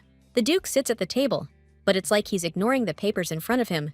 His assistant notices his distracted look and asks what's on his mind. Sylvester wants to know if there's any word from the second prince, but according to Neil, he's probably busy battling northern monsters. The Duke orders them to report the moment any news comes in. Then he asks Neil if he's noticed Ophelia hasn't been going to the dark lab lately. The assistant noticed too, but doesn't think anything of it. Sylvester can't shake it though. He suspects his wife's trying to distract him to experiment with that old magic. Neil suggests the Duke could use this as a chance to send her packing. The assistant asks what exactly is bugging him. Sylvester says he just doesn't recognize Ophelia these days. She used to push everyone away, but changed suddenly. Like she was struck by lightning. Maybe it literally was. She went out in a storm not long ago. Sylvester insists he needs to figure out what's going on before she pulls some surprise stunt. But he knows he needs to chill out and stop stressing over little things when it comes to Ophelia. He decides for himself what's his and what he should toss aside. Still, the heir prince's gaze, once locked on Lady Williams, is now a little distracted. Doesn't really matter why. It's all about finding a good excuse. Once public opinion of the heir prince hits rock bottom, Sylvester plans to push the second prince into the spotlight. Make him emperor no matter what. It's the only way the Duke can hit his mark. Meanwhile, the heroine, face hidden under her hood again, heads into town with Irene. The maid's on edge. This alley they're in looks sketchy as hell. Ophelia's kicking herself. She should have studied up on dark magic to protect herself. Finally, Irene spots the green awning her mistress mentioned earlier. Since it checks out, Ophelia says, "Let's go in." But the second they step inside, some weird smell slaps them in the face. Turns out, this place is anything but ordinary. A big, bearded guy strides out and shoos them away, saying he's got nothing for them. Irene's got his number, calls him out for being a total jerk to her mistress. But the guy couldn't care less about manners. He's not here for princesses or duchesses. Ophelia gives him a calm look, then suddenly drops the bomb. Illegal monster meat sales. Sure, everyone turns a blind eye to eating monsters on the battlefield. But selling it in a shop? That's a hard no. The Duchess says if this hits the Imperial Guard, he's looking at 15 years minimum. Shopkeeper demands proof. Empty threats won't cut it with him. Ophelia doesn't answer, just pulls down her hood. He raises an eyebrow. "Who the hell are you?" The Duchess is stunned. He still hasn't recognized her? Her face is famous in the back alleys. She introduces herself. Wife of the Dark Alley King, Sylvester Regina, and a dark mage. But she's not here to threaten him, just here to buy some meat. Irene, eyes wide with horror, asks, "Madam, what are you planning to do with that monster meat?" She smiles. "It's a gift for a special connoisseur." Prince and Flora are eating, but Callion's unusually quiet. And Flora's worried he didn't like the food. He doesn't look up from his plate. Everything's fine. Later, Flora wonders why Callion's lost his appetite lately. Even her warm hugs don't help. She wants to help him, just doesn't know how. While traveling the path, Flora runs into Sir Leon, who, upon learning the lady is leaving, offers to send her an escort. She declines, not wanting to pull anyone away from their duties. Right then, she spots a black envelope in the knight's hand, marked with the Regan family crest. Ophelia slaps a pouch full of gold coins on the counter. She's more interested in the stories the traders swap than the meat itself. She knows she's technically in an info guild. If Sylvester's has more intel, she'd rather build her own sources. Plus, in the original story, Flora always got her monster meat here and regularly dropped by the info guild. The guy holds out his hand and says, "Call me Joseph." He promises her the juiciest cut of meat first, but wants to know what he should call her. If he keeps calling her Lady, others might catch on. So he suggests giving her a nickname. She says to call her Eugene, her name from the real world. Joseph nods, even though the name sounds weird to him. When he asks when she's moving forward with her plan, she cuts in, "Soon. Till then, Irene will handle it from now on." Joseph's eyes widen. Trusting a kid with this? But Ophelia holds firm. "I trust her." The man nods in agreement and heads off to get the item. Irene, tears in her eyes, begs her mistress. She can't keep doing this. Those dark alleys scare her to death. Someone could kidnap her there. Her mistress asks Irene if she'll change her mind if she triples her pay. Fear still clings to Irene's face, but she agrees to the tempting offer. The shop worker apologizes to the lady. She'll have to wait. Nothing's ready yet. Erin gapes when Ophelia takes the news so calmly. The lady's gone soft. Back then, she'd throw a damn tantrum over this. Now Erin thinks, stick with the Duchess, and she'll be headmaid and save a fortune. Then she'll find a good guy, marry him, and live the dream. So she swears, no matter what, she'll stay glued to her mistress. The lady Erin knew was a demon. Now she's an angel. With spare time, Ophelia offers the maid a cup of tea. Erin jumps at the chance and hugs her mistress tight, tears spilling. The crown prince slumps in his study, lost in his thoughts. Leon notices the lord's gloom. He's got every reason to be worried. That woman sent him another letter, saying she plans to bring the prince something nice. Callian wants to turn her away, but Ophelia might have another one of his mother's letters. If it's not important, he'll make her pay. Meanwhile, Fleur wonders why she keeps bumping into the Duchess. She doesn't get why this is happening. It never used to, and she can't let it keep going. Ophelia and Irene sip tea at a street-side cafe near the alley they just left. A couple of hours later, the prince is told the Regan Duchess has arrived. Even though Callian has no clue what Ophelia's up to, this time he's determined to stay unshakable. He asks what brought the Duchess here, and if it's not about the letter, he'll call it a day. The prince is so rude, Sylvestra might as well be an angel next to him. But Ophelia stays calm, silently turning to her bag.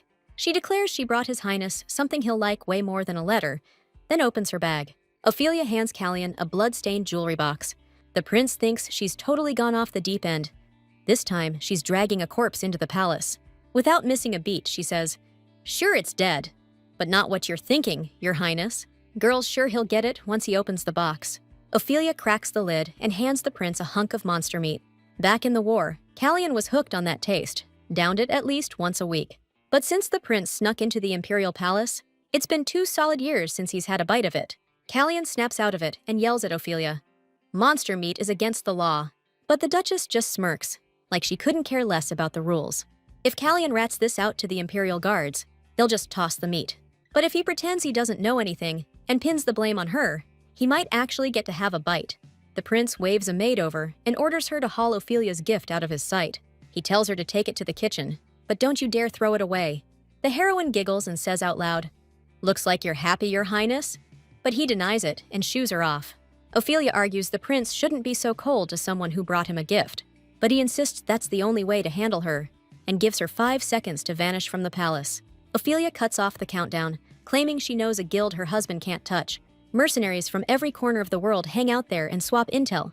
Callian needs to realize that right now it's dangerous to take action without the facts. The prince can't deny that, since he recently felt it for himself. He's keeping an eye on the Duke and Second Prince and needs intel. Sylvester's already taken over most of the guilds. Ophelia can't expose the guild's location. They're very cautious, so Callian has to work with her. When the prince asks why the Duchess needs all this, she says she likes him. Her behavior seems so shameless and despicable that Callian jumps up in outrage. The prince accuses Ophelia of betraying Duke Regan, since she's his wife. He says he'll never love the Duchess for anything, but the girl coldly tells him not to worry. She's not trying to win his heart. The heroine really doesn't care if he rejects her help. Her main goal now is to make Callian think she can betray her husband anytime. Even though it might hurt Sylvester, he ordered her to lure the heir prince. It's in his interest. Ophelia stands up and says it's perfectly natural to want the best for someone you love. Callian laughs and calls her completely nuts. She laughs back and confirms she's the best villain in the world. Returning to the carriage, the heroine tells the coachman to wait a bit before leaving. She's exhausted and wants to rest. Even though the day drained all her energy, the girl still managed to catch Callian's attention. Supporting the prince could get her in trouble with Sylvester. But the Duke's a total monster. No one would dare cross him. Don't want to make the same mistakes as the original Ophelia, who got into trouble by pissing off her husband all the time. Still, no one knows how she managed to push Sylvester to his limits like that. Suddenly, the heroine hears footsteps approaching the carriage, then a knock on the window. Ophelia pulls back the curtain and is surprised to see Flora standing there with a smile. She can't figure out why the girl who just insulted her is here. Flora's got this angelic look on her face as she apologizes for being rude and asks for a minute of her time. She peeks out the window and glances around nervously. She's torn. Should she send Flora packing or teach her a lesson while no one's watching? But Flora's got this innocent look in her eyes, and Ophelia caves in, letting her into the carriage. Flora sits across from the Duchess and admits she was pretty harsh last time, asking for forgiveness again. Ophelia asks if that means they shouldn't meet anymore. After all, if the prince finds out, he'll be furious again. Flora promises Callian won't find out, but Ophelia knows that smile is hiding a total lie. Since she sees no point in dragging this out, she decides to send Flora packing. But the girl suddenly cuts in, saying she's heard the Duchess has been acting totally different lately. After a pause, she tells Ophelia she's planning to divorce the Count and marry the Prince anytime soon, so she asks the Duchess to show up and give her blessing. Flora was born to a family of low-born merchants. No title, but they weren't living in poverty. Everyone praised her, called her an angel. She never thought her whole world could collapse, until the day her father's ship went down. One instant, they lost everything, then nothing to eat. The house reeked of alcohol, loud fights, crying, and angry faces. The pity people showed was fake. They all looked like they were enjoying her misery. One day, an old nobleman approached Flora, offering marriage, and promised to cherish her forever. It was awful, but compared to the hell she was living in, no difference. Maybe it was her shot at avoiding something worse. Flora agreed. The Count married her, paid off her family's debts. Now she's got everything. People marveled at her high status. She became someone else's angel again. One day, she found an injured young man in the garden, his hair shimmering like gold. As if in a trance, she brought him home and started taking care of him. Soon, Fleur realized this was her destiny, then learned the rescued man was the crown prince. He called her his savior and asked her to be with him. That's when Fleur realized she was special. She'd suffered all this time just to meet this man. Being a commoner and countess wasn't enough for Fleur. She longed to become an empress. But later she met the Duchess, who looked like a true snow fairy. At the sight of Ophelia's stunning beauty, noble bearing, and free spirit, Fleur knew she couldn't beat her. But Fleur calmed down when she saw the Duchess's ruthless hatred. It only brought her closer to Callian. Ophelia tormented Fleur, but the prince fiercely defended his beloved. Then she understood. No matter how beautiful Ophelia was, she couldn't beat her. Now she's certain the past can't be reclaimed, and all her struggles were meant to let her shine one day. Lifting her head, Fleur meets Ophelia's blazing glare. Smiling, she asks, "What's going on? Are you really skipping my wedding?" She's expecting Ophelia to blow her top, since she can't keep her anger in check. But to her surprise, the Duchess calmly says it's a blessing and she's happy to join in. Afterwards, she asks Fleur, if that's all, to excuse her because she needs to leave. Only when the carriage pulls away does Ophelia finally let her emotions out. She realizes the girl was trying to provoke her and feels humiliated she couldn't stand up to her. And even though the Duchess didn't lay a hand on Fleur, it's not out of the question she'll make up stories again. In the original, Fleur was super kind, and these character inconsistencies are giving Ophelia a headache.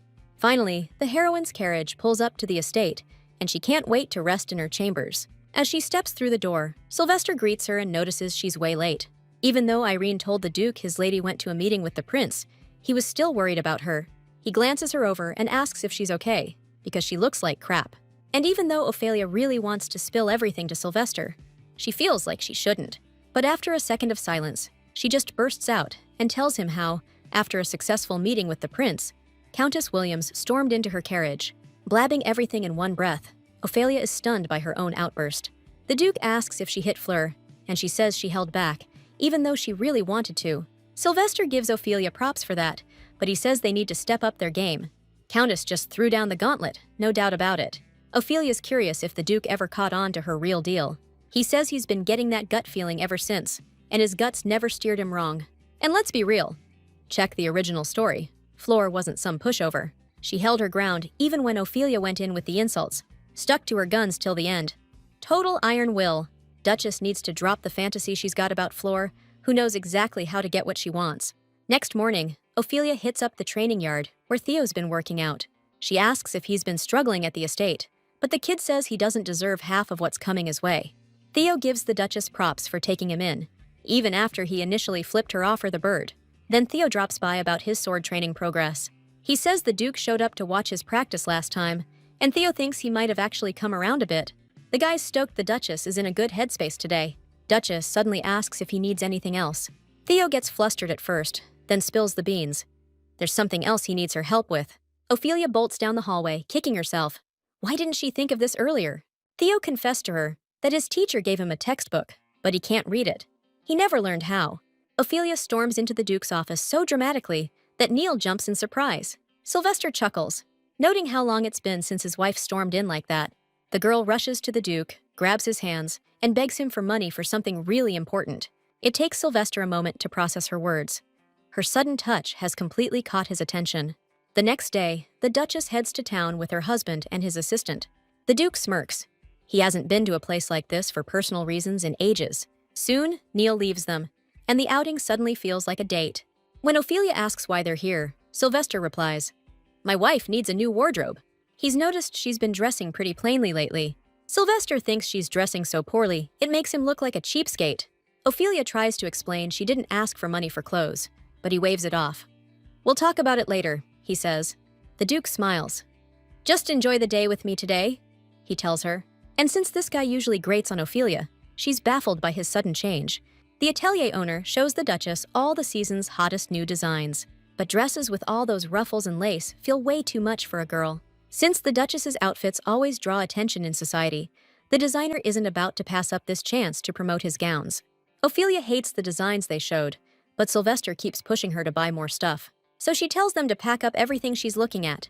Pointing at the dress in the display, Ophelia suddenly spots a kid stuck to the window outside. The designer says this kid's been loitering outside for days, peeking in every morning. No matter how many times they tell him to leave, he's back the next day. Hearing that, the Duchess bolts out of the atelier without a second thought. Sylvester watches her go, totally baffled. Out on the street, Ophelia sees the red-headed kid drawing symbols in the dirt with a stick. When she asks what he's doing, the kid just snaps, 325 gold. Since the Duchess is confused, he explains that's the exact cost of everything she bought. He's been keeping tabs on the staff and figured out exactly what you picked out, ma'am. Ophelia's stunned he knows the exact price of the gowns. The kid says for the past couple days, he's been giving compliments to shoppers to learn about their dresses.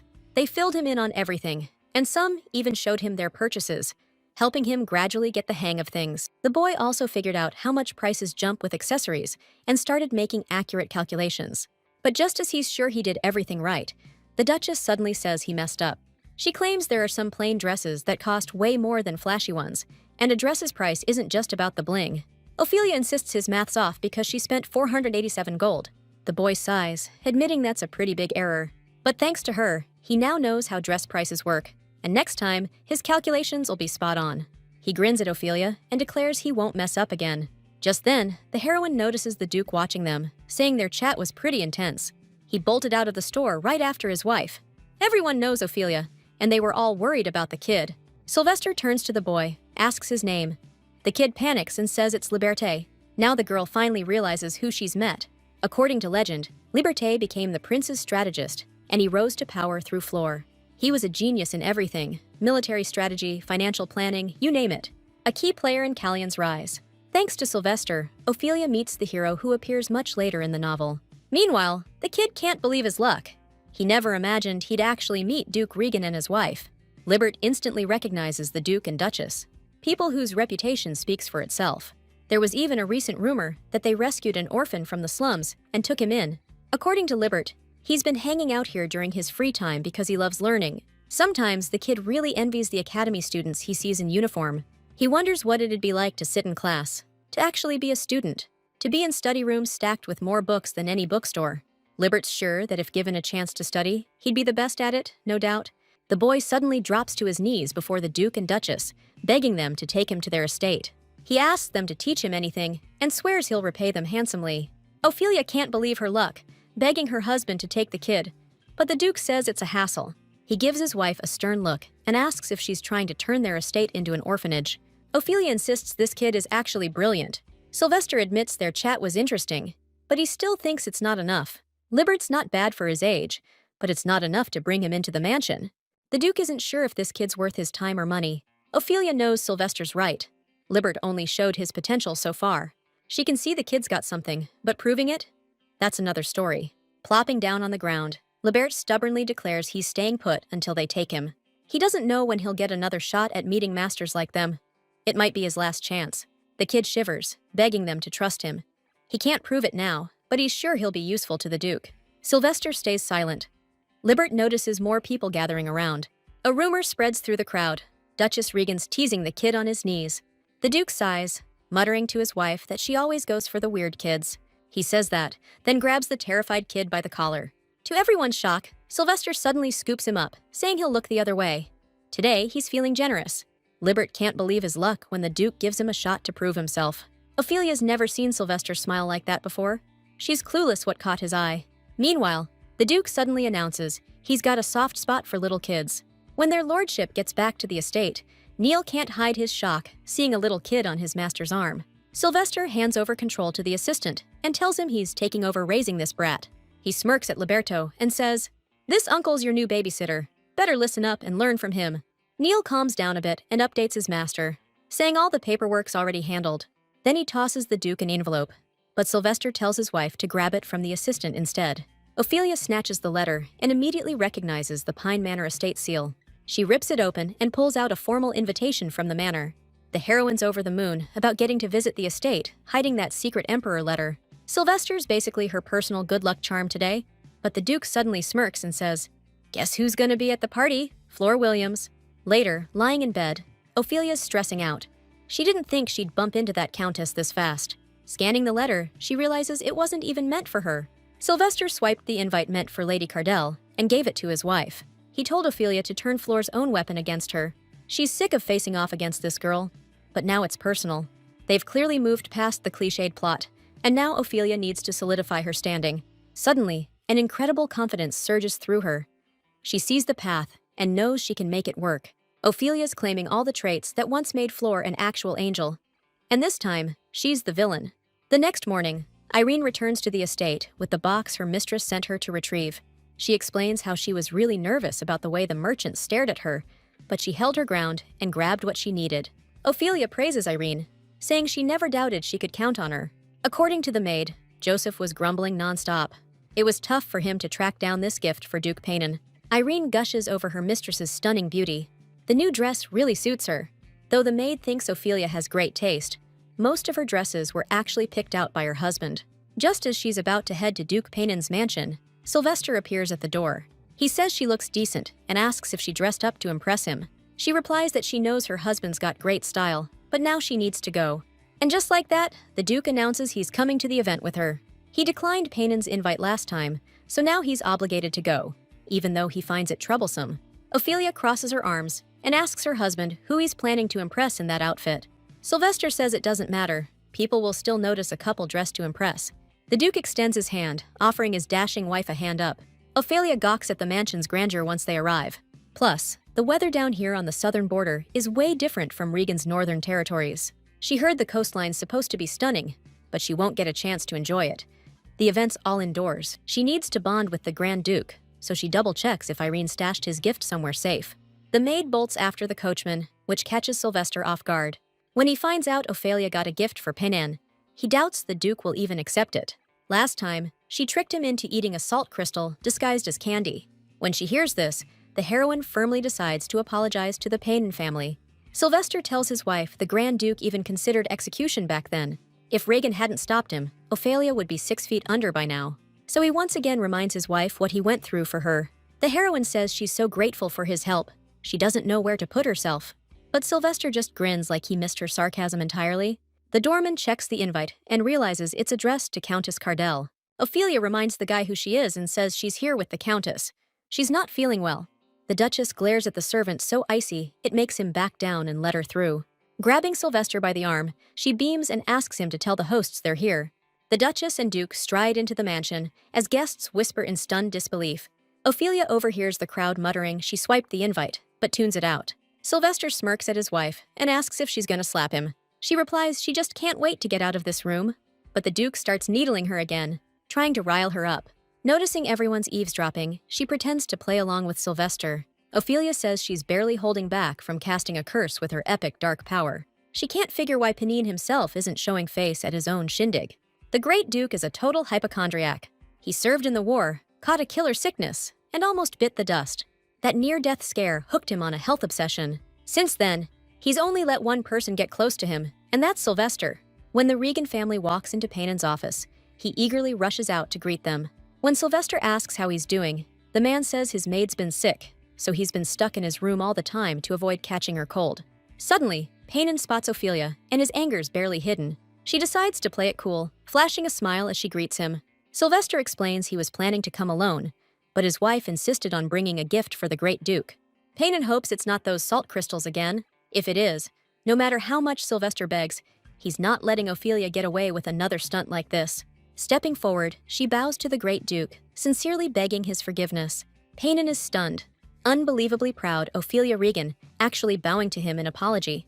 She suddenly says the Great Duke reminded her of her recently lost father, and she really regrets going too far with her jokes, trying to get close to him. Paynon thinks she's matured since their last meeting, and Ophelia wants to give him a gift as proof.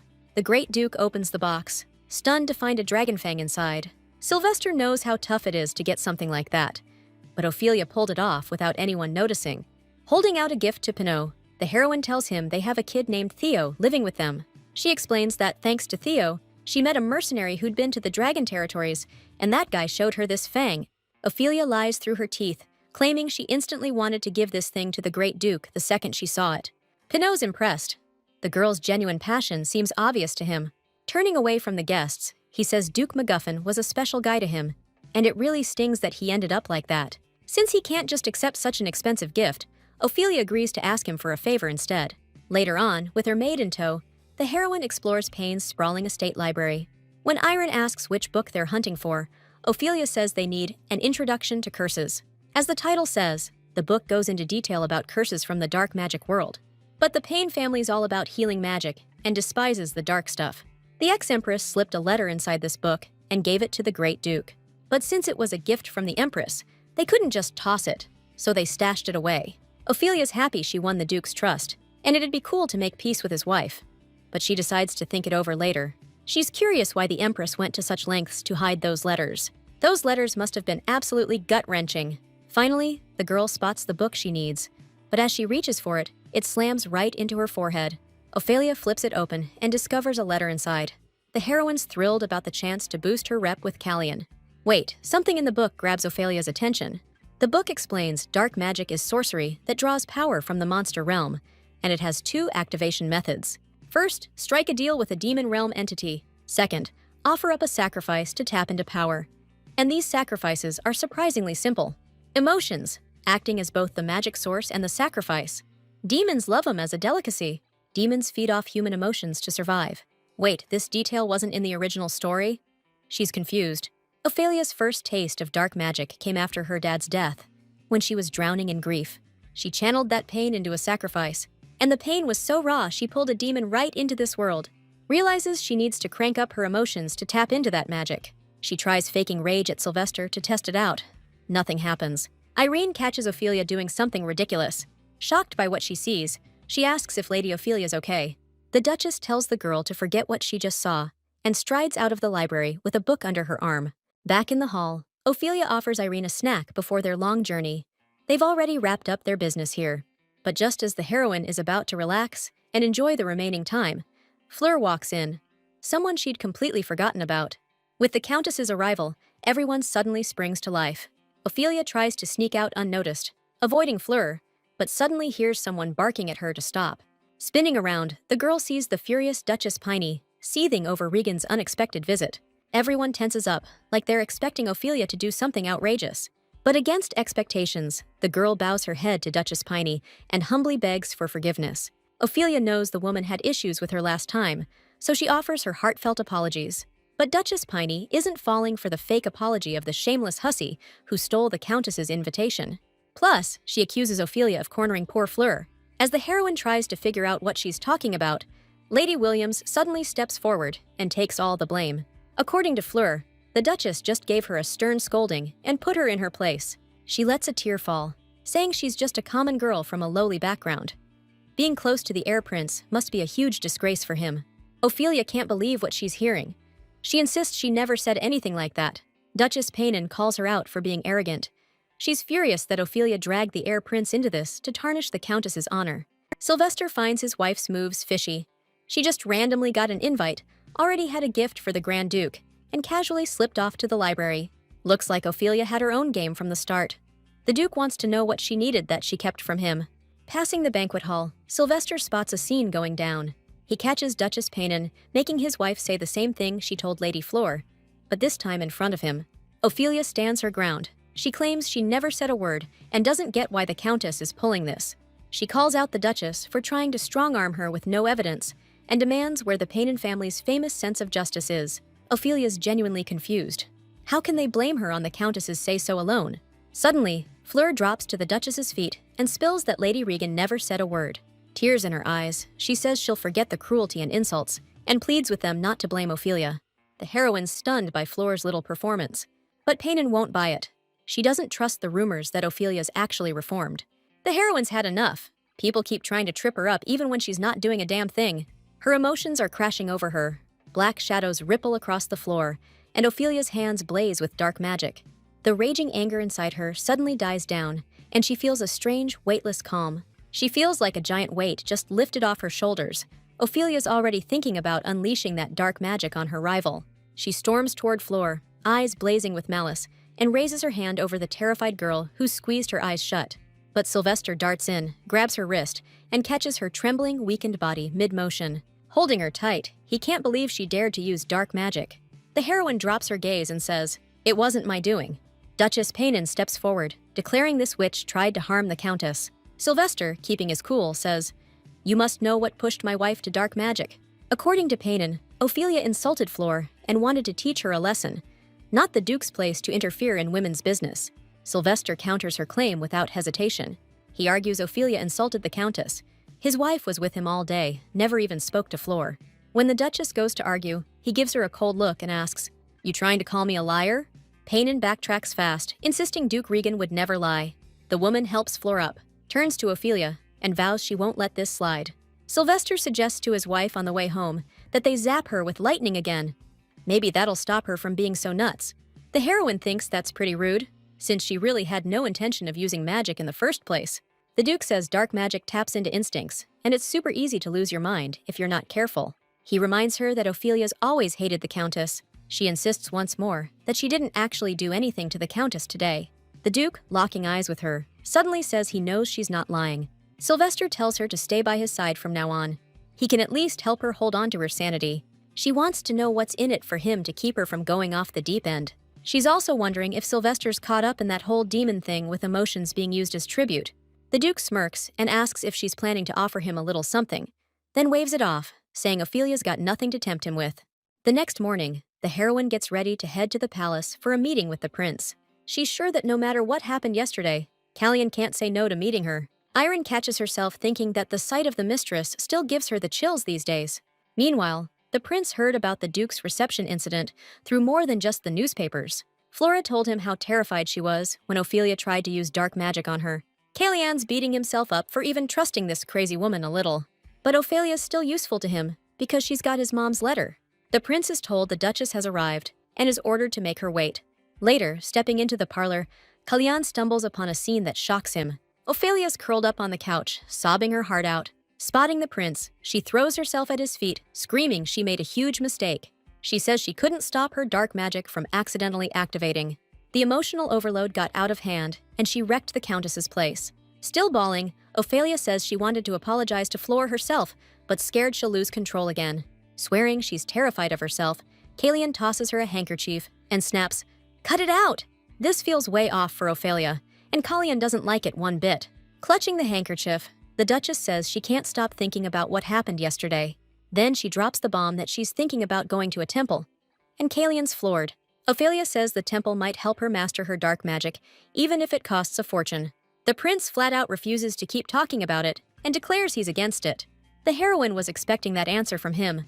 The Empire and the papacy aren't exactly on good terms. If Ophelia suddenly sides with the priests and allies with them, the imperial family's in for some serious trouble. She keeps pushing that. Since she can't meet the Countess, her only option is to rely on the temple's help. Callian's so against this, he'd even let Ophelia lose control of her powers. Everything's going according to the heroine's plan, so she goes along with whatever the prince tells her. She says she spent the whole day with her husband, greeted the Duke, then ran into the Duchess, who got the wrong idea and thought she insulted the Countess. But Callian calls her out, saying Flower came to him yesterday and told the real story. Trying to prove she's innocent, Ophelia tells the prince to ask the librarian about her visit. She insists she wants to apologize to Fleur, but Callian tells her to stop making things worse. Ophelia's pleased. She managed to plant a little seed of doubt using tears that shocked him more than she expected. The prince reminds her not to go near the temple, then asks if there's another reason she's here today. The heroine hands Callian another letter from his mother. You can see how badly he's been waiting for this by his expression. Callian asks Ophelia about the third letter hidden in the imperial palace. She lies, saying she doesn't know the exact location, then notices the prince's vacant stare. like he's about to tear the whole palace apart. But Ophelia knows it's pointless. The letter's in a spot he'd never even think to look. As she's about to leave, the girl turns and asks if Callian wants to thank her. He declines, so she smiles and hopes he'll finally do it someday. Neil bursts in, all excited, to tell Ophelia they found the perfect spots. Libert just echoes him word for word. The assistant hands the Duchess 3 options to check out, and the kid parrots him again. Turns out Libert's still rough around the edges when it comes to being polite. Neil made him repeat after him to pick it up. The heroine asks Sylvester for more cash to get the shelter built.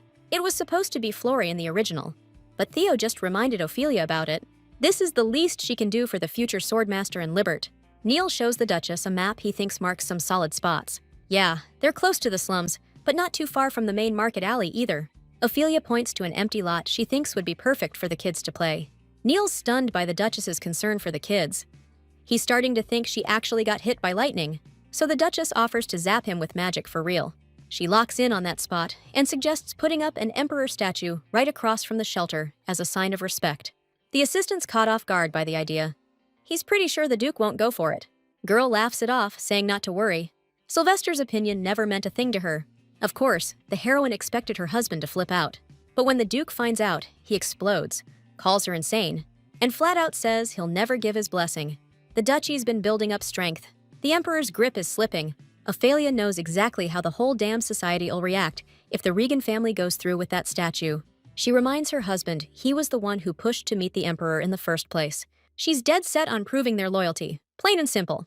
The idea's so wild, Sylvester's mind's racing so fast, he can't even form a coherent thought. When his wife asks what the Emperor's endgame is, the Duke snaps, "Of course! He's after more power!" The imperial family's been gobbling up little territories one by one. They're sitting quiet now, but who's to say how long they'll keep up the peace act? She hits the Duke with it. If the ruling dynasty clamps down, which family do you think they'll go after first? Any sane person would be rattled. Sylvester's got the look of a man on the edge. Clearly, he still hasn't figured out what the Emperor's really made of. To Ophelia, a regular statue in an orphanage is just that. Nothing freaky about it. Yeah, sure the Duke's thinking about playing nice to lower the Emperor's guard, but they can't keep up the charade forever. Ophelia's words hit like a thunderclap when she tells her husband they need to focus on the current situation. He already made a deal with the second prince. She asks if she's right that Sylvester traded the Empire's independence for a shot at the throne. The Duke clutches his head, totally lost about what's going on. If the Emperor actually picks up his sword, only God knows what'll happen. In that case, Ophelia's plan's solid. But he wants to know how the heck someone who's not into politics has all this info. When he asks how she knows his plans, she says it's all thanks to her sharp mind. Sylvester waves a hand, tells his wife to stick to the plan like they agreed. If the Emperor starts sniffing around our family, even better. Now that the hideout's locked in, all she's got to do is wait and soak up the good life, basking in warm sunlight. Even as she's looking forward to a calm day without drama, Irene bursts in, and it's clear the lady's mood's about to sour. The maid hands the Duchess a letter from Jasmine Smith. In her note, Jasmine apologizes for being so blunt, and says she felt she had to write Ophelia again. Her family just found a fancy gemstone. As soon as Jasmine saw it, it reminded her of the Duchess's stunning hair. She told her dad, and he agreed to gift it to Lady Regent. So Jasmine asks if she can visit Ophelia in person and present the gift herself.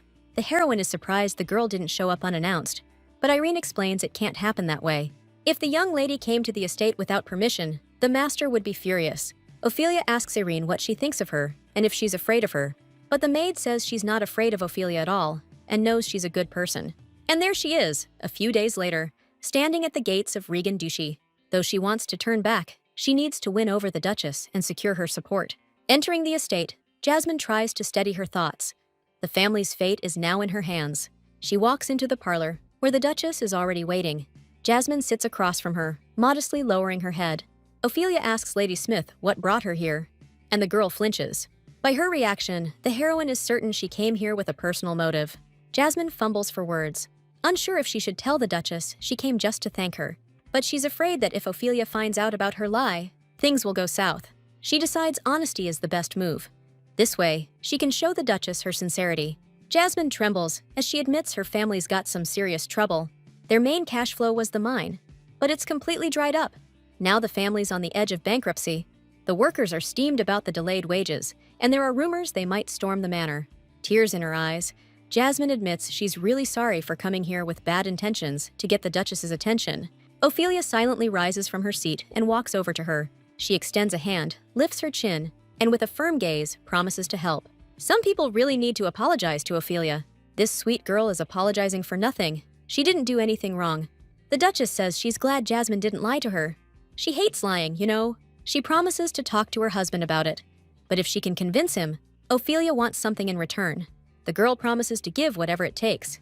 The heroine offers to pick out a new dress for the lovely girl. She grins and declares Jasmine will be her personal assistant from now on. She plans to ask the Smith family for their abandoned mine, because she remembers this whole thing from the original story. Fleur felt bad for the Smiths and bought the mine at a cut-rate price. Turns out she hit the jackpot. This place was loaded with diamonds. The Count's family still had to sell the mine, and since Ophelia feels bad for them, she's planning to share a few treasures later on. The heroine eyes Jasmine, who reminds her of a squirrel. The Duchess smiles and tells the girl she's still using the bookmark she slipped into her last letter. It's been 2 months since that letter, and with Ophelia's reputation, Jasmine thought she'd burned it ages ago. Guess the rumors are actually true. Duchess isn't as mean as people make her out to be. She thinks everyone's been wrong, and if people saw how kind she really is, they'd come around. Jasmine promises to help Ophelia ditch those stupid rumors and clear up the misunderstandings. With the Duchess on her side, no one will dare look down on her again, and then she'll step in and help too. The heroine likes how driven this honest girl is. Jasmine promises to do everything in her power to make damn sure that Grand Duke's estate mess never happens again. When asked if she believes in Ophelia's innocence, the girl answers she just has to. There's no other option. The carriage stops at Madame Yona's boutique, and Jasmine can't believe her eyes. This place is fancy as hell. Ophelia tells her to go inside and pick out a dress. Lying in bed that night, the heroine replays the day's events in her head. It feels like she's found a friend in Jasmine. In her past life, illness kept her from ever having friends at all. Pleasant thoughts are interrupted when Irina bursts into the bedroom. The maid is in tears, confused how her mistress could go out with someone without taking her along. Ophelia finds Irina's dramatic reaction kinda cute. She calms the girl down, explaining Jasmine's good with society stuff while she handles the estate. But Irina's still sad, like she's losing her mistress. The heroine's crazy about this girl and wants to stay on good terms even after she leaves the estate. She wonders if Irena'll stick around if she's got nothing left after the divorce, but Ophelia decides not to bring it up. The maid suddenly remembers the Duke was looking for her mistress and figures they should talk. Ophelia expected this conversation. She spent all his money today, after all. Now Sylvester's giving his wife the cold look, noting she went on a spending spree today. Ophelia's surprised he caught on so quick. The Duke smiles, silently watching his wife until she figures it out on her own. The way he looked at her, she instantly knew he'd sent someone to tail her. According to him, Ophelia's been acting shady lately, but doing nothing about it.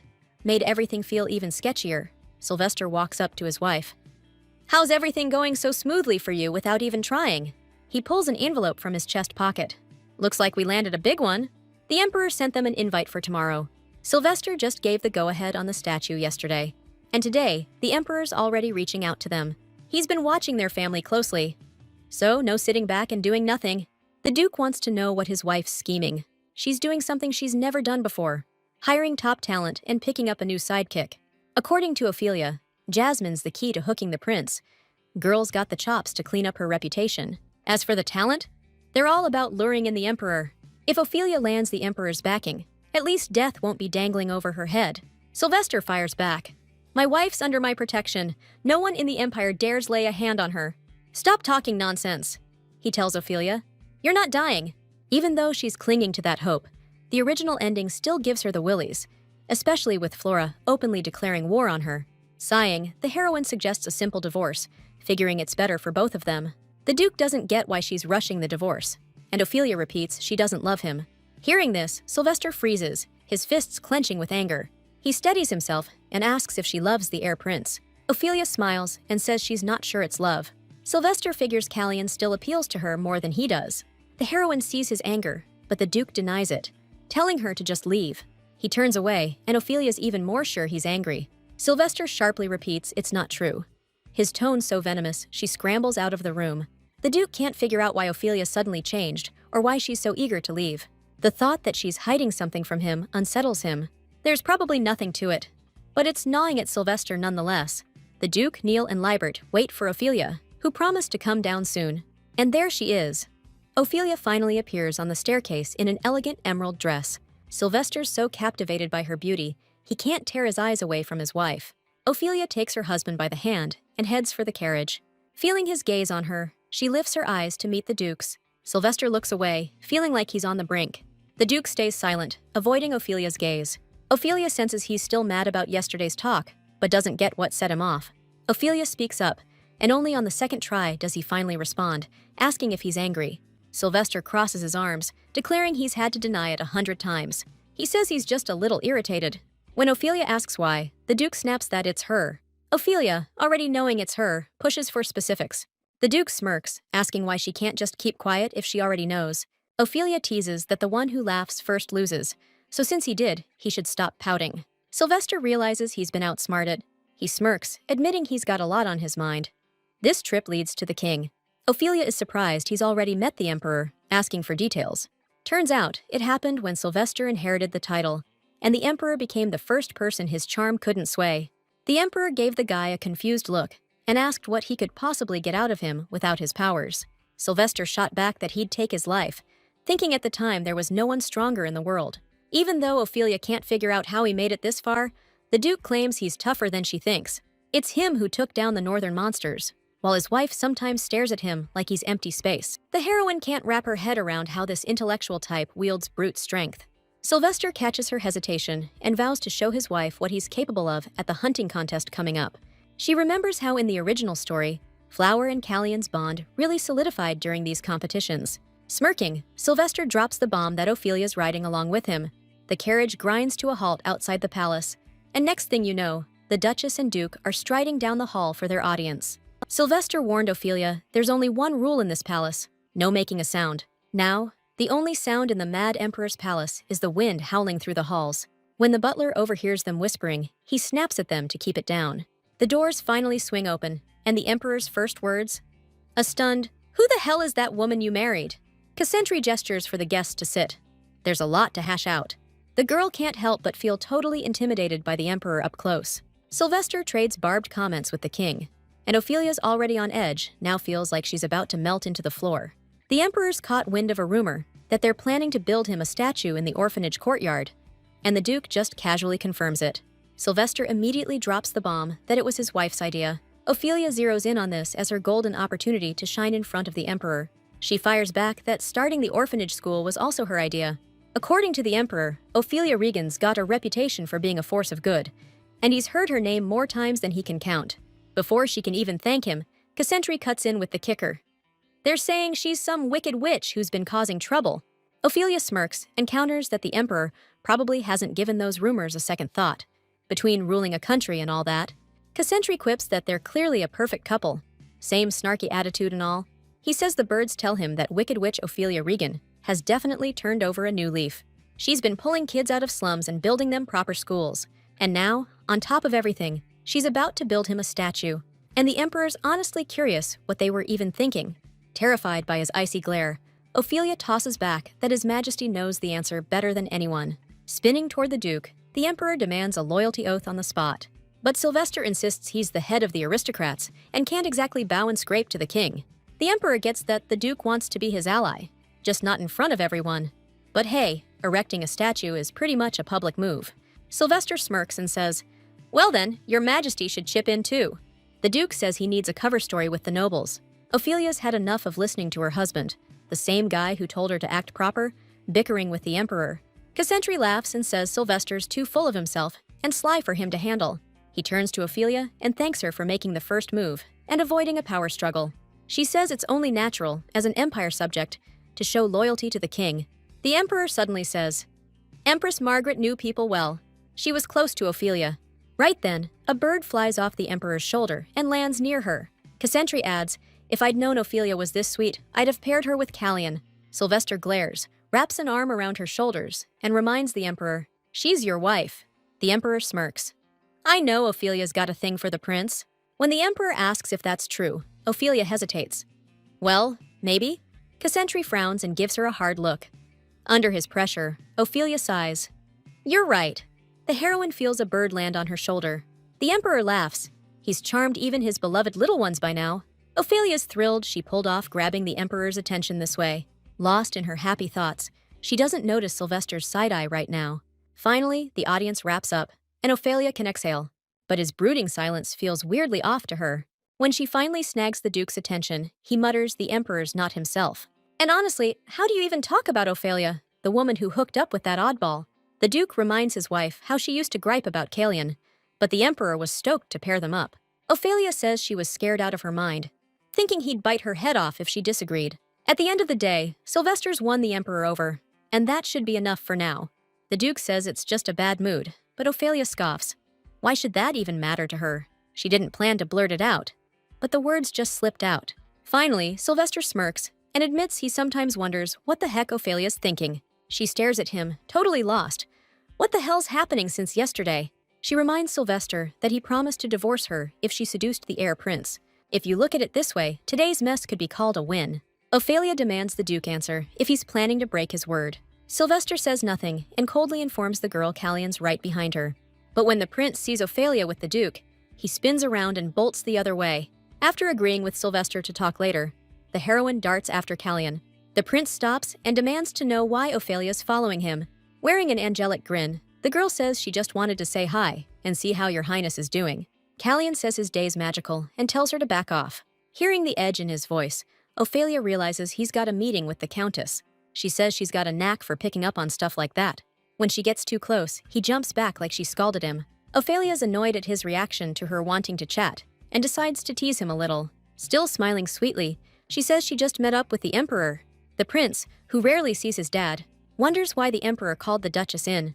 Knowing the Emperor rarely gives audiences, Ophelia tells Calian to just ask him directly. He catches on that she's teasing him, which only makes him more furious. To really push the prince's buttons, she claims the Emperor told her to drop by more often, so they'll be seeing a lot of each other now. Calian demands to know what trick she's pulled this time, and if she used dark magic. But Ophelia laughs and says she'd have used it on the prince if she could have. Calian shoos her out. Flora's arriving soon. She just laughs and asks what they're supposed to do now that the lady's already here. When the prince turns, Ophelia grabs his arm and tells the Countess how happy she is to meet her. Flora freezes in place, watching the scene. Calian yanks free and rushes to explain to the girl that there's been a misunderstanding. Flora, convinced the Duchess orchestrated it all, believes him. She bows and greets Ophelia. The girl seethes, hating that the Duchess underestimates her.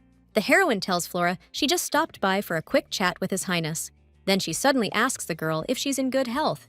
It was the last time they saw each other at the Grand Duke's house, and Ophelia wants to know if Flora slept well after dragging her out in front of everyone like some kind of monster.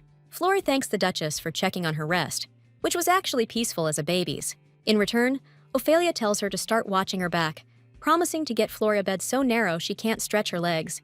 Calian turns to the heroine, but she's got places to be. As she passes him, Ophelia adds, "Like I said, you're innocent." Still, Flora and Calian watch her walk away. But when Flora turns to Calian, she catches the doubt in his eyes. He's not convinced.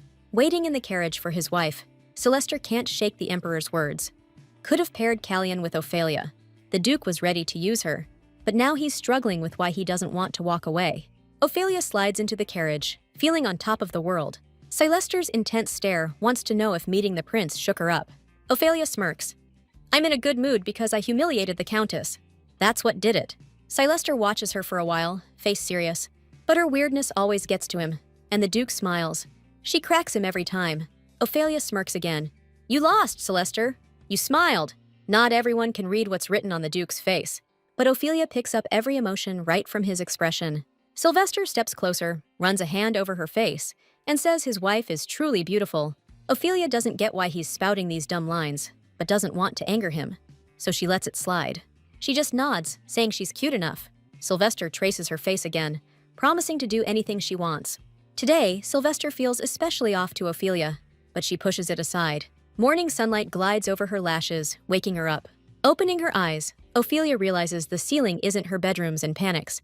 The next second, Sylvester's voice cuts in, saying she's in his room. He says she fell asleep on the way, so he carried her here, and hopes she understands. Ophelia still doesn't get why she's here, so the Duke calmly explains they've merged their bedrooms. Sylvester reminds her of his promise to grant his wife's wishes. Ophelia flips out, not getting why he thinks she wanted this. She values her space, calls this over the top, and demands things go back to normal. Sylvester waits for her to cool off, then calmly says he'll give her plenty of cash. Ophelia's earlier meltdown vanishes like it never happened, and she asks if he moved all her stuff. The heroine finally realizes, deep down, they're sleeping in the same bed now. The Duke says it's true. "We're husband and wife," he reminds her. He reaches out and traces his finger along her lips. Ophelia snaps, "I'd rather keep things simple." Sylvester laughs it off. "No other moves, I swear. Just messing with you." He says now that Ophelia's cozying up to the crown prince, she needs to get cozy with her husband too. Give Callian something to worry about. The heroine isn't buying it. Why would the Duke redo the whole house just for that? If he's tossing money at her, there's definitely another angle. She demands to know, right here, right now, if he's hiding something. The Duke won't talk unless she's ready to forgive whatever he says. Then he laughs and admits it's all a joke. 100% about the crown prince. Sylvester steps closer. "We need to act like a real couple if we're doing this." He brushes a curl of her hair against his lips, and she knows she's doomed.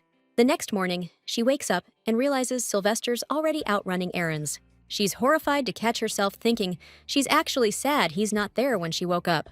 She hopes Sylvester hasn't become that one special guy for her. Ophelia doesn't want drama and plans to stay guarded, so her feelings don't blow out of proportion. Jasmine suggests the Duchess head to the Cardell estate. She's got a tea invitation tonight and thought it'd be cool to go with Lady. But Ophelia's not thrilled about this. She not only stole the Count's painting, she swiped his wife's invite too. Jasmine's sure the Countess is easy to please. Just hand her a little gift, and she'll forget everything. Jasmine suggests Ophelia give Cardell the brooch she scored from Madame Jung's boutique. Even though Jasmine wanted to keep the brooch, she's convinced it'll do more good this way. The Countess is totally into ultra-rare limited edition stuff. Jasmine's confident Cardell will love the gift. For a second, Ophelia gets how kings feel surrounded by flaky sycophants. It also bugs her that her mess might take more than one brooch to fix. Jasmine smirks and tells the Duchess not to stress. She's already got a few things covered. Lady Cardell's tea party didn't start the way she'd expected. The Count had announced he was rounding up mercenaries for an expedition, but these roughnecks stormed the manor without even asking the servants. Even though the Countess tried shooing them out, saying the Count wasn't back yet, they refused to budge. The men rudely demanded to at least get a look at the pretty ladies, and Cardell was too scared to call the guards. Just as the tension hits its peak, the Countess hears a familiar voice at the gates. She looks up and sees Ophelia standing there, totally unfazed by the mercenaries, barking orders at them to shut their traps.